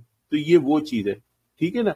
इसमें आपको हो सकता है कि जी आपको मिनिमम रिटर्न मिल रहा हो, मगर ये आपका जो मीटर है ना, जो वो मीटर कहते हैं ना कि मीटर चलता रहे, तो ये मीटर चलाने के लिए अब जो आप बाकी की जो है 70%, 60% या 50% जो आप इन्वेस्ट करेंगे ना किसी कंपनी में, तो वो जी जी। डिपेंडिंग ऑन द मार्केट वो आपके पैसे बढ़ भी सकते हैं और घट भी सकते हैं, ठीक है। तो हाँ, जहां बस पर वो थोड़ा आपको रीड करने के जो है, जैसे कि 6% ऐसा बता रहे हैं आप।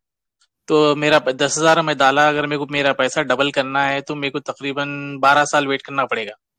अगर कंपाउंडिंग भी वो हुआ रहा तो डिवाइड बाई जी जी 22, it's like 12 years I have to wait to make it my 10,000 to 20,000। तो मुस्तफा इधर नहीं, भाई। मगर इन्फ्लेशन तो बात बहुत यह है कि ज्यादा हो अगर जाएगा। वो आप हाई रिस्क स्टॉक में लगाएंगे तो वो हो सकता है पैसा खत्म भी हो जाए ना, टेन मुस्तफा परसेंट भाई, भी रह अभी जाए। जी आप जी। घर का रेंट कितना देते हो अपने? मेरा रेट 25। 25,000 है? जी जी जी, तो इसका मतलब है इसको आप लगा लो तकरीबन 6% की ईल्ड के हिसाब से, 25,000 को डिवाइड करो 6% के ऊपर, इतनी वैल्यू के घर में आप रहते हो अभी राइट नाउ, ठीक है। जी। नहीं, तो मैं वही सोच रहा था, जैसे जी, कि अगर कोई बंदे है एक, जैसे कि रीट्स वाले, रीट्स का काम अगर कोई ट्रस्टेड कंपनी यहाँ पर है, प्राइवेट समझिए, नॉट लिस्टेड कंपनी, तो जैसे कि 20-25 लोग को जमा करे अपन, पैसा लोगों का मतलब जो पैसा लगा सकते हैं, तो पैसा लेके एक प्रॉपर्टी इन्वेस्ट करे, जैसे कि 4 फ्लैट या 8 फ्लैट जो भी है, तो इट्स इक्वल्स टू, मतलब एक मिनिमम रेंट भी ले लो आप 20,000 एक एक फ्लैट का, 4 फ्लैट का, तो तकरीबन एक एक को 3,200 रियाल सालाना आता, मतलब इक्वल्स टू, सर समझिए कि वो जो आप अच्छा बात खासा करें ना अमाउंट है। वो अनरेगुलेटेड है। वो असल में आप हाँ, जो भी रेगुलेटेड काम रहेगा। करना चाहे या कोई काम करना चाहे वो उसका मसला है। ये हम लोग जो ना रेगुलेटेड उसके हवाले से, कंपनीज के हवाले जी से जी, बात कर हाँ, रहे हैं। वही वही बता रहा तो हूँ। जस्ट मैं उसमें फिर वही मतलब ये चीज, रिटर्न्स के जी जी, ताल्लुक से। जी, बिल्कुल बिल्कुल। चले, जज़ाकल्लाह खैर। Rana, thank you very much Mustafa. Rana साहब आपका सवाल। जी थैंक यू जवाद साहब एंड आफ्टर हसन साहब। एक्चुअली मुझे थोड़ा सा ये मेरे दो क्वेश्चन पार्ट होंगे। फर्स्ट है इस liquidity, whether it is same as in other stock market just like over main market. और दूसरा है कि अभी जैसे मैं इसको compare, I am new in even market and also real estate, तो मैं इसको अगर कंपेयर करता हूँ कि मैं एक रियल एस्टेट कोई प्रॉपर्टी बाय करता हूँ और another side I go with this rate stock, तो वहां पे मुझे कैपिटल एप्रिसिएशन मिल रहा है जो कि मेरा आफ्टर 5 years या 10 years it is a handsome amount. So where it is captured in the capital appreciation, it is like a main market. The difference of the stock value, it is represented as a capital assets. Basically मैं इसको थोड़ा gap नहीं कर पाया इसमें। राणा साहब, मैं आपको थोड़ा सा एक्सप्लेन करता हूँ कि जिस तरह ये आपने क्वेश्चन पूछा है कि अगर आप प्रॉपर्टी बाय करते हैं तो पहली बार तो मैंने सऊदीया से रिलेटेड जो प्रॉपर्टी का बाय करने का है ना, उसके अंदर तो थोड़े से कैवियाट्स हैं, वो मैंने प्रेजेंटेशन में अपने एक्सप्लेन किए थे। उसके कैवियाट्स मैं वैसे थोड़ा सा बता देता हूँ। वो ये है कि लेट्स से कि मैं as an expat property buy कर रहा हूँ, तो मुझे जब मैं प्रॉपर्टी बाय करूंगा, लेट्स से मैंने 6 लाख का फ्लैट ले लिया और उसको मैंने रेंट पे दे दिया, और सॉरी मैंने उसके अंदर रहना शुरू हो गया और मैंने अपना रेंट सेव कर लिया। अब अगर मैं रियाद में हूँ तो मुझे जॉब मिल गई जद्दा या दमाम में, अब मैं उस फ्लैट का क्या करूंगा? तो अब मैं उसको सेल पे लगाऊंगा और वो सारा कुछ करूंगा, क्योंकि मैं उसको रेंट आउट नहीं कर सकता सऊदीया में रहते हुए। नंबर 1। नंबर 2, अगर मैं फाइनल एग्जिट पे जा रहा हूँ और मैं पाकिस्तान जा रहा हूँ, इंडिया जा रहा हूँ, तो फिर मैं उस प्रॉपर्टी को जब मैं सेल पे लगाऊंगा तो वो काइंड ऑफ फोर्स सेल होगा, क्योंकि जो मतलब मुझे कभी भी उसकी वैल्यू रियलाइजेशन नहीं होगी। और जब अगली पार्टी को भी पता होगा कि ये एक एक्सपैट सेल कर रहा है और वो फाइनल एग्जिट पे भी जा रहा है, तो वो भी एक मुझे उसकी वैल्यू रियलाइजेशन नहीं होगी। ये दूसरी चीज होगी। अब बाकी आपने जो बात की कि जो अगर आप लेट्स से कि आप सऊदी ही हैं और आप ये वाली चीजें कर सकते हैं, मतलब आप फिर भी वैल्यू रियलाइजेशन कर सकते हैं, तो भी अगर आप देखें तो ये जो रीट्स हैं ये एक टाइम पे इनकी प्राइसेस 14 रियाल पे भी चली गई। तो मतलब कुछ रीट्स की प्राइसेस 12 रियाल पे, अगर आप हिस्टोरिकल देखेंगे तो आप 12 रियाल, 13 रियाल, 14 रियाल वाले रीट्स भी मिलेंगे आपको। और उसका रीजन यही था कि यानी कि वो कैपिटल एप्रिसिएशन ही थी। लेकिन अब जब क्योंकि मार्केट इस तरह डाउन हुई है तो फिर ये रीट्स नीचे आ गई, इनकी प्राइसेस अब नीचे आ चुकी नहीं, लेकिन जब जैसे अब ये तो एक एसेट की फॉर्म में है, प्रैक्टिकली एसेट की वैल्यू तो सेम है, उसमें देयर इज नो चेंज। तो बट इन स्टॉक मार्केट और in REIT it is fluctuating, so they are not linking with the real valuation. नहीं राणा साहब, प्रैक्टिकली भी देखें, इसके अंदर क्या होता है रीट्स के अंदर। अब मैं एक एग्जांपल देता हूँ कि आपने एक प्रॉपर्टी बाय की और आपने लेट्स से कि वो 1 मिलियन की प्रॉपर्टी बाय कर, और अभी लेट्स से कि आपने प्रॉपर्टी बाय की थी ड्यूरिंग कोरोना टाइम, और कोरोना के बाद यानी कि ऐसा टाइम आ गया कि इंटरेस्ट रेट्स हाई हो गए, और अब वो प्रॉपर्टी जो है अगर आप फोर्स सेल करेंगे उस प्रॉपर्टी को, तो वो प्रॉपर्टी 8 लाख वैल्यू क्रिएट करके, मतलब वो रियलाइज करके दे रही। तो आप क्या करेंगे? आप उसको नहीं सेल करेंगे कभी भी। आप कहेंगे यार मैं इसको रख के बैठा हूँ, तो I am not selling it. लेकिन जब रीट है, रीट के केस में क्या है कि वैल्यूएटर्स हैं जो हर 6 महीने बाद प्रॉपर्टी को वैल्यू कर रहे हैं। तो अब वो वैल्यूएटर जो है ना, वो बता रहा है कि भाई आपकी प्रॉपर्टी तो 8 लाख की रह गई है। वो जब बता रहा है तो उसको स्टॉक मार्केट उसी वे में रिस्पॉन्ड भी कर रही है। तो आप ये कह लें कि उन्होंने जो प्रॉपर्टी ली थी वो यस उसकी वैल्यू 10 रुपए की है, लेकिन क्योंकि वैल्यूएटर उसको बार बार बता रहे हैं, यानी कि अगर ये इंडिविजुअल होता तो वो तो 10 रुपए पे बुक करके बैठा होता, वो कुछ भी ना करता। लेकिन जब क्योंकि वैल्यूएटर है, उसको एवरी 6 मंथ्स वो लोगों को बता रहा है कि भाई इसकी वैल्यू अब 9 रुपए रह गई है, अब इसकी वैल्यू 8 रुपए रह गई है, तो उसको इंडिविजुअल्स भी उसी वे में उसको रिस्पॉन्ड कर रहे हैं। तो इस वे में ये हो रहा है। बाकी इनके एसेट्स के अंदर भी अगर आप इंडिविजुअली जाएंगे, for example I will tell you about Bonyan REIT, मैंने उसके ऊपर ज्यादा वर्किंग की हुई है। तो इन्होंने राशिद मॉल है, इन्होंने खरीदा था मेरा ख्याल है 300 मिलियन का, अराउंड दिस प्राइस, और अभी वो 750 मिलियन का है राशिद मॉल। वो उसकी रीजन क्या है कि वो जो एरिया है, उस एरिया में अभा वाली साइड पे, राशिद मॉल अभा की बात करो, वहां पर एमबीएस ने एक बड़ा प्रोजेक्ट अनाउंस कर दिया, अब वहां की वैल्यूएशन बहुत ज्यादा होगी। तो इस तरह अगर आप इनकी इंडिविजुअल प्रॉपर्टीज के अंदर जाएंगे तो आपको नजर आएगा वहां पे कैपिटल गेन खड़ा हुआ है।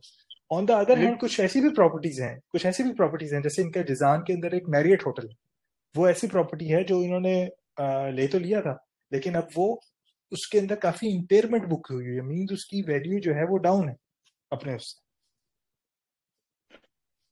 So it means that collectively, whether some property is high and low, they are transformed in the shape of share price. तो ये एग्जैक्टली जैसे जैसे अभी, लेकिन अभी आपने कहा कि इसकी फ्लक्चुएशन ज्यादा नहीं होती, majority fluctuation is link with the dividend yield. तो फिर वो जो अगर जैसे अब आफ्टर 5 ईयर, तो वो तो उसके अंदर रिप्रेजेंट होनी चाहिए कि वैल्यूएशन जो एक्चुअल आ रही है property, so you know with inflation they increase on yearly basis. तो वो फैक्टर तो कैपिटल्स का उसमें ऐड नहीं होना चाहिए सर? नहीं, आप इसमें ये भी देखें ना कि ये जो जितना आपने रेंट चार्ज करना है, ये भी आपकी इकोनॉमी से रिलेटेड है। तो जिस जिस मार्केट में इंटरेस्ट रेट ज्यादा होंगे, आप उस मार्केट में ज्यादा रेंट नहीं चार्ज कर पाओगे।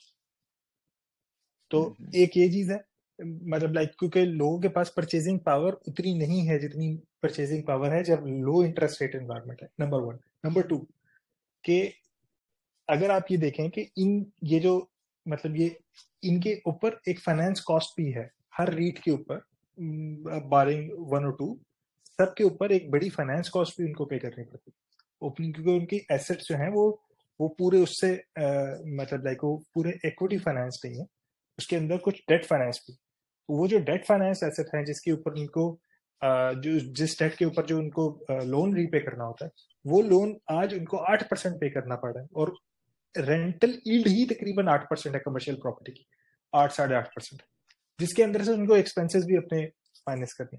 तो ये जो इंटरेस्ट रेट्स हैं, ये सबसे ज्यादा बड़ा फैक्टर है इस वक्त कि इनकी प्राइसेस जो आप वैल्यू रियलाइजेशन नहीं देख रहे ना, उसकी सबसे बड़ा रीजन है कि ये इंटरेस्ट रेट्स। अभी ये इंटरेस्ट रेट्स रिवर्सल में जाएंगे, जैसे ही आप देखेंगे कि इनकी वैल्यू रियलाइजेशन चेंज होना शुरू हो जाएगी। दो वजूहत से। यही जो वैल्यूएटर्स हैं, ये इनकी वैल्यू बताना शुरू हो जाएंगे कि इनकी वैल्यू बहुत ज्यादा है। उसकी रीजन ये होगी कि अभी जिस रेट को वो इनकॉर्पोरेट कर रहे हैं, उनकी present value of their future cash flows, उसको डिटरमिन करने के लिए वो भी ज्यादा है, और ऑब्वियसली इंटरेस्ट एक्सपेंस तो है ही। तो ये दोनों रीजंस की वजह से उनकी वैल्यूएशन अभी ये मतलब अंडरमाइंड है। यानी कि मैं अगर इसको इस तरह से समझता हूँ कि अगर मैं कहीं पे irrespective whether property in Saudi Arabia and other city, कि अगर वहाँ मुझे रेंटल यील्ड 8% या 6% कह लें या 6.5 कह लें, तो जो 1.5 ईयरली मैं ले रहा हूँ वो in the shape of capital appreciation ही मिल रही है। In other words, going with the rate in Saudi Arabia, मतलब मुझे कुछ उसका पोर्शन मुझे वहां से अचीव हो रहा है, ऐसे कह सकते हैं हम। क्योंकि अगर मुझे let's suppose being expatriate, whether I am investing in Saudi Arabia और UAE, it doesn't matter. So if I am getting 8% by real estate property by buying a apartment or villa in UAE, so why I have to go with this option? So I agree with you. So there are different portfolios and percentages, which is everyone have a choice. But being an expatriate, if I have another option in other area which can yield me 8% and with plus capital appreciation might be 1% yearly basis, so whether it is not a best option? Rana Sahab, if you can get a real estate in the UAE which can yield you 8%, मतलब जैसे आप बात कर रहे हैं, तो it's a very good option I think. अगर आपको 8% की मिल रही है यील्ड यूएई के अंदर रहते हुए, मैंने तो जो जनरली देखा है यूएई की प्रॉपर्टीज में वो इतनी अच्छे यील्ड नहीं मिल रहा होता, लेकिन अगर आपको कहीं पे मिल रहा है तो। और फिर दूसरी बात ये है कि टिकट साइज भी ऑब्वियसली बड़ा होता है। ऑब्वियसली ये जो रीट है इसके लिए ये यहाँ पर आपका जो नेटवर्थ है वो उसका भी बहुत ज्यादा अमाउंट वहां पर कंसंट्रेटेड हो जाएगा, राइट? तो इन अदर वर्ड्स कि अगर मैं अभी लमसम एक बिग जंक नहीं निकाल सकता, तो मैंने मंथली सेव कर रहा हूँ, तो I can go with this option. When there is a big junk you can take it and go to other option. You can take it and go to other options, but then I mean once again let's say कि वो 1 million riyal की वो property है, 1 million दरहम की वो property है, तो 1 million दरहम मेरी नेटवर्थ का एक सिग्निफिकेंट पार्ट होगा। तो I would not be comfortable in ये मैं अपना पर्सनल reasons बताता हूँ. Okay, I would not be comfortable in like investing 1 million real in one particular property and God forbid if something goes wrong, तो फिर मैं उस प्रॉपर्टी को बस लेके बैठा हूँ. तो इस वजह से मतलब ये पर्सनल जो इन्वेस्टमेंट है ये पर्सनल थिंग है ना, तो इस वजह से हर बंदे के अपने पर्सनल जो उसकी नेटवर्थ है, जो उसके फाइनेंशियल कंडीशन है, उसकी रिस्पॉन्सिबिलिटीज हैं, जिसमें हमें you have to decide accordingly. तो since we don't, I mean I don't know कि आप किस वे में वो हैं, लेकिन if you can get like जैसे आप कह रहे हैं 8% का यील्ड इन द यूएई, और वो आपकी एसेट्स का बहुत ज्यादा प्रोपोर्शन, यानी आपकी नेटवर्क की ज्यादा अमाउंट वहां पे कंसेंट्रेटेड भी नहीं हो रही, तो इट्स अ गुड ऑप्शन. अच्छा, मैं इस हवाले से थोड़ा सा बात करना चाहूंगा, और ये एक बहुत अच्छी बात है कि हम बहुत ज्यादा मेच्योर सवाल कर रहे हैं यहाँ पर. तो राणा साहब, मैं जो है ना, असल में मेरा जो मैंने अपना इन्वेस्टमेंट कैरियर स्टार्ट किया था ना, वो सारा रियल एस्टेट से स्टार्ट किया था. तो अब मैं अपने पॉइंट ऑफ व्यू बताऊंगा इसके अंदर, जो आपने सवाल किया है ना, थोड़ा सा मैं अपना इसमें बताऊंगा कि देखिए, एक तो जो की पॉइंट्स है वो उन्होंने बताए बिल्कुल, कि एक तो टिकट साइज कम है, ठीक है. सेकेंडली जो है आपका रिस्क लेवल जो है वो क्या है, ठीक है ना. अब रिस्क लेवल जो है मल्टीपल लेवल्स के ऊपर है. एक तो ये कि जी अगर आपके पास जो है नेशनैलिटी नहीं है जिस कंट्री में आप इन्वेस्ट करना चाह रहे हैं, या अगर आपके पास वहां पर रेसिडेंस वीजा नहीं है, तो ये भी एक बहुत बड़ा रिस्क लेवल है. क्योंकि अब मेरे पास वहां पर अपार्टमेंट है दुबई के अंदर, मैं आपको बताऊं, और मगर मैं जो है मुझे वीजा लेकर वहां पर जाना पड़ता है, ठीक है ना. मुझे डिविडेंड यील्ड 8% मिल रही है, 7 या 8% मिल रही है मेरा इंटरनेशनल सिटी में एक नीश प्रोजेक्ट के अंदर मौजूद है. मगर मसला ये है कि वो मेरे कंट्रोल में नहीं है. फिर दूसरी बात ये कि प्रॉपर्टी मैनेजमेंट, उसके लिए मुझे बंदे हायर करने हैं, या मुझे जो है रिलाई करना है कि जो रेंटर है वो मुझे रेगुलर जो है पेमेंट करेगा. अगर वहां पर प्रॉपर्टी में कोई मसला आता है, उसको मैनेज करने के लिए प्रॉपर्टी मैनेजमेंट कंपनी हो तो बेहतर है, नहीं है तो फिर आप अपने रिलेटिव्स के ऊपर रिलाई कर होंगे. या प्रॉपर्टी आपकी सेफ है क्योंकि वो आपकी अंडर ओनरशिप है, वहां पर कहीं नहीं जा रही. मगर बात ये कि ये फैक्टर्स भी बहुत इंपॉर्टेंट है. रीट में आपका स्मॉल टिकट साइज है, आपको जो मतलब ये सारी जो प्रॉपर्टी मैनेजमेंट है ये आपका झंझट ही नहीं है, आपने पैसे लगाए और कर दिया. रिस्क पॉइंट ऑफ व्यू, एक तो कंट्री का रिस्क पॉइंट ऑफ व्यू है, रीजन का पॉइंट ऑफ व्यू. फिर दूसरी बात ये है कि आप ने एक प्रॉपर्टी ली, अभी आपने देख लिया होगा कि 2019-2020 के अंदर जो है दुबई की प्रॉपर्टीज जो है डाउन थी. मैं नाम ले रहा हूं मगर बताना पड़ रहा है क्योंकि दुबई की एग्जांपल यूज हुई है. मगर अब जो है वो प्रॉपर्टी बहुत हाई हो गई है. अगर कंपेयर करें जो कोरोना के बाद से एकदम से जो फिर प्रॉपर्टीज आई, तो आप तो पीक पे जाकर लेंगे. तो हम तो ये पहले ही कहते हैं कि जब भाई ब्लड बात हो या जब बिल्कुल डाउन हो प्रॉपर्टी की वैल्यू, तब जो इन्वेस्ट करना चाहिए. अगर अब हम इन्वेस्ट करते हैं तो हम तो ऊपर से उठा रहे हैं, तो इसके बाद क्या सीलिंग रह जाती है. कुछ रिपोर्ट्स ऐसी हैं कि हो सकता है कि ये प्रॉपर्टी उस तरह से ग्रो ना कर पाए प्राइस वाइज जो पहले ग्रो की है. दुबई के हवाले से मैं बात कर रहा हूँ. और फिर बात ये है कि लिक्विडिटी देखना पड़ती है. अगर आपने एक चीज 1 मिलियन की या चले 500,000 मिलियन की भी ले ली, तो अगर आपको सेल आउट करना है किसी हवाले से, चाहे वो इन्वेस्टमेंट के हवाले से कि आपको कहीं और इन्वेस्टमेंट करनी है, या बच्चों की एजुकेशन के हवाले से, या कोई और रीजन है जिसकी वजह से आप सेल आउट करना चाह रहे हैं, तो वो सेल आउट करने में टाइम लगेगा आपका. मगर यहाँ पर रीट में आज आपने खरीदा, कल आप बेच भी सकते हैं, मतलब महीने बाद बेच सकते हैं, हफ्ते बाद बेच सकते हैं. तो यहाँ पर लिक्विडिटी आपके पास जो है ना, इन हैंड कैश जो है आपको फौरन मिल जाएगा. इवन दो आप प्रॉपर्टी ओन करते हैं एज अ पार्शियल ओनर, मगर आप जो है आपके पास लिक्विडिटी बहुत अच्छी है. वहां पर ये नहीं है. हाँ, वहां पर क्या आपको फायदा हो रहा है कि वहां पर आपको कैपिटल गेन का फायदा हो रहा है. इन केस अगर प्रॉपर्टी गेन करती है तो उसमें फिर आपको जो है ये फायदा है. तो मैं ये कुछ चीजें थी जो मैं बताना चाह रहा था. अब्दुल्ला साहब ने भी यही सवाल किया था दुबई और सऊदी प्रॉपर्टी के हवाले से. तो बिल्कुल. तो भाई आपने अच्छी वो डिटेल बताई उसमें, क्योंकि मेरा अपना एक जो थोड़ा इसमें था, उसमें क्या वो एक डिफरेंट ऑप्शन हो जाती है जैसे पूलिंग की होती है कि आप एक पूल बना के इन्वेस्टमेंट कर सकते हैं रियल एस्टेट में, वो मैनेजमेंट भी इजी है। This is another idea out of discussion.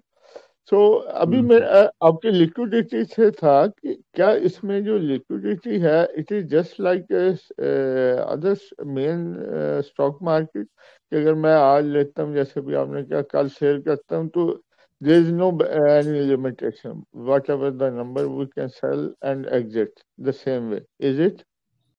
जी राणा साहब, बिल्कुल। लिक्विडिटी तो है इसके अंदर, लेकिन इतना लिक्विड नहीं होते ये वाले स्टॉक्स जितना लिक्विड मतलब लाइक जो कंपनीज के शेयर्स है ना, वो बहुत ज्यादा लिक्विड होते हैं। तो यहाँ पे ये इतना देखिए लिक्विड नहीं आज जैसे ट्रेडेड वैल्यू आज देख लें तो 272 मतलब 2,72,000 शेयर का काम हुआ है खाली इस स्टॉक के अंदर। तो जैसे जवाद साहब ने कहा कि इतने लिक्विड नहीं होते, मगर अगर आपने एक स्मॉल पोर्शन लिया हुआ है मुख्तलिफ उसके अंदर, तो इट्स नॉट अ प्रॉब्लम कि अगर आप 10,000 शेयर बेचना चाहें तो बिक सकते हैं इन अ डे।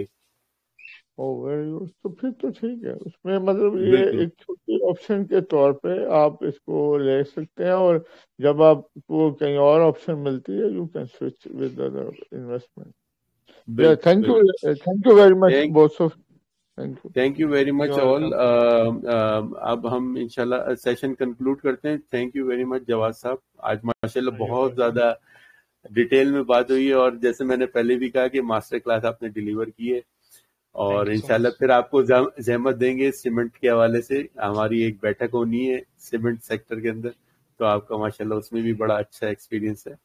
तो thank you very much all, और आप लोगों का ज्वाइन करने का। प्लीज अपना पोल के अंदर जो है अपना रिस्पांस दिएगा इस मास्टर क्लास के हवाले से। Thank you very much all. और ये रिकॉर्डिंग इंशाल्लाह मैं इसको अवेलेबल कर दूंगा, तकरीबन 2 घंटे की रिकॉर्डिंग हुई है। Thank you all.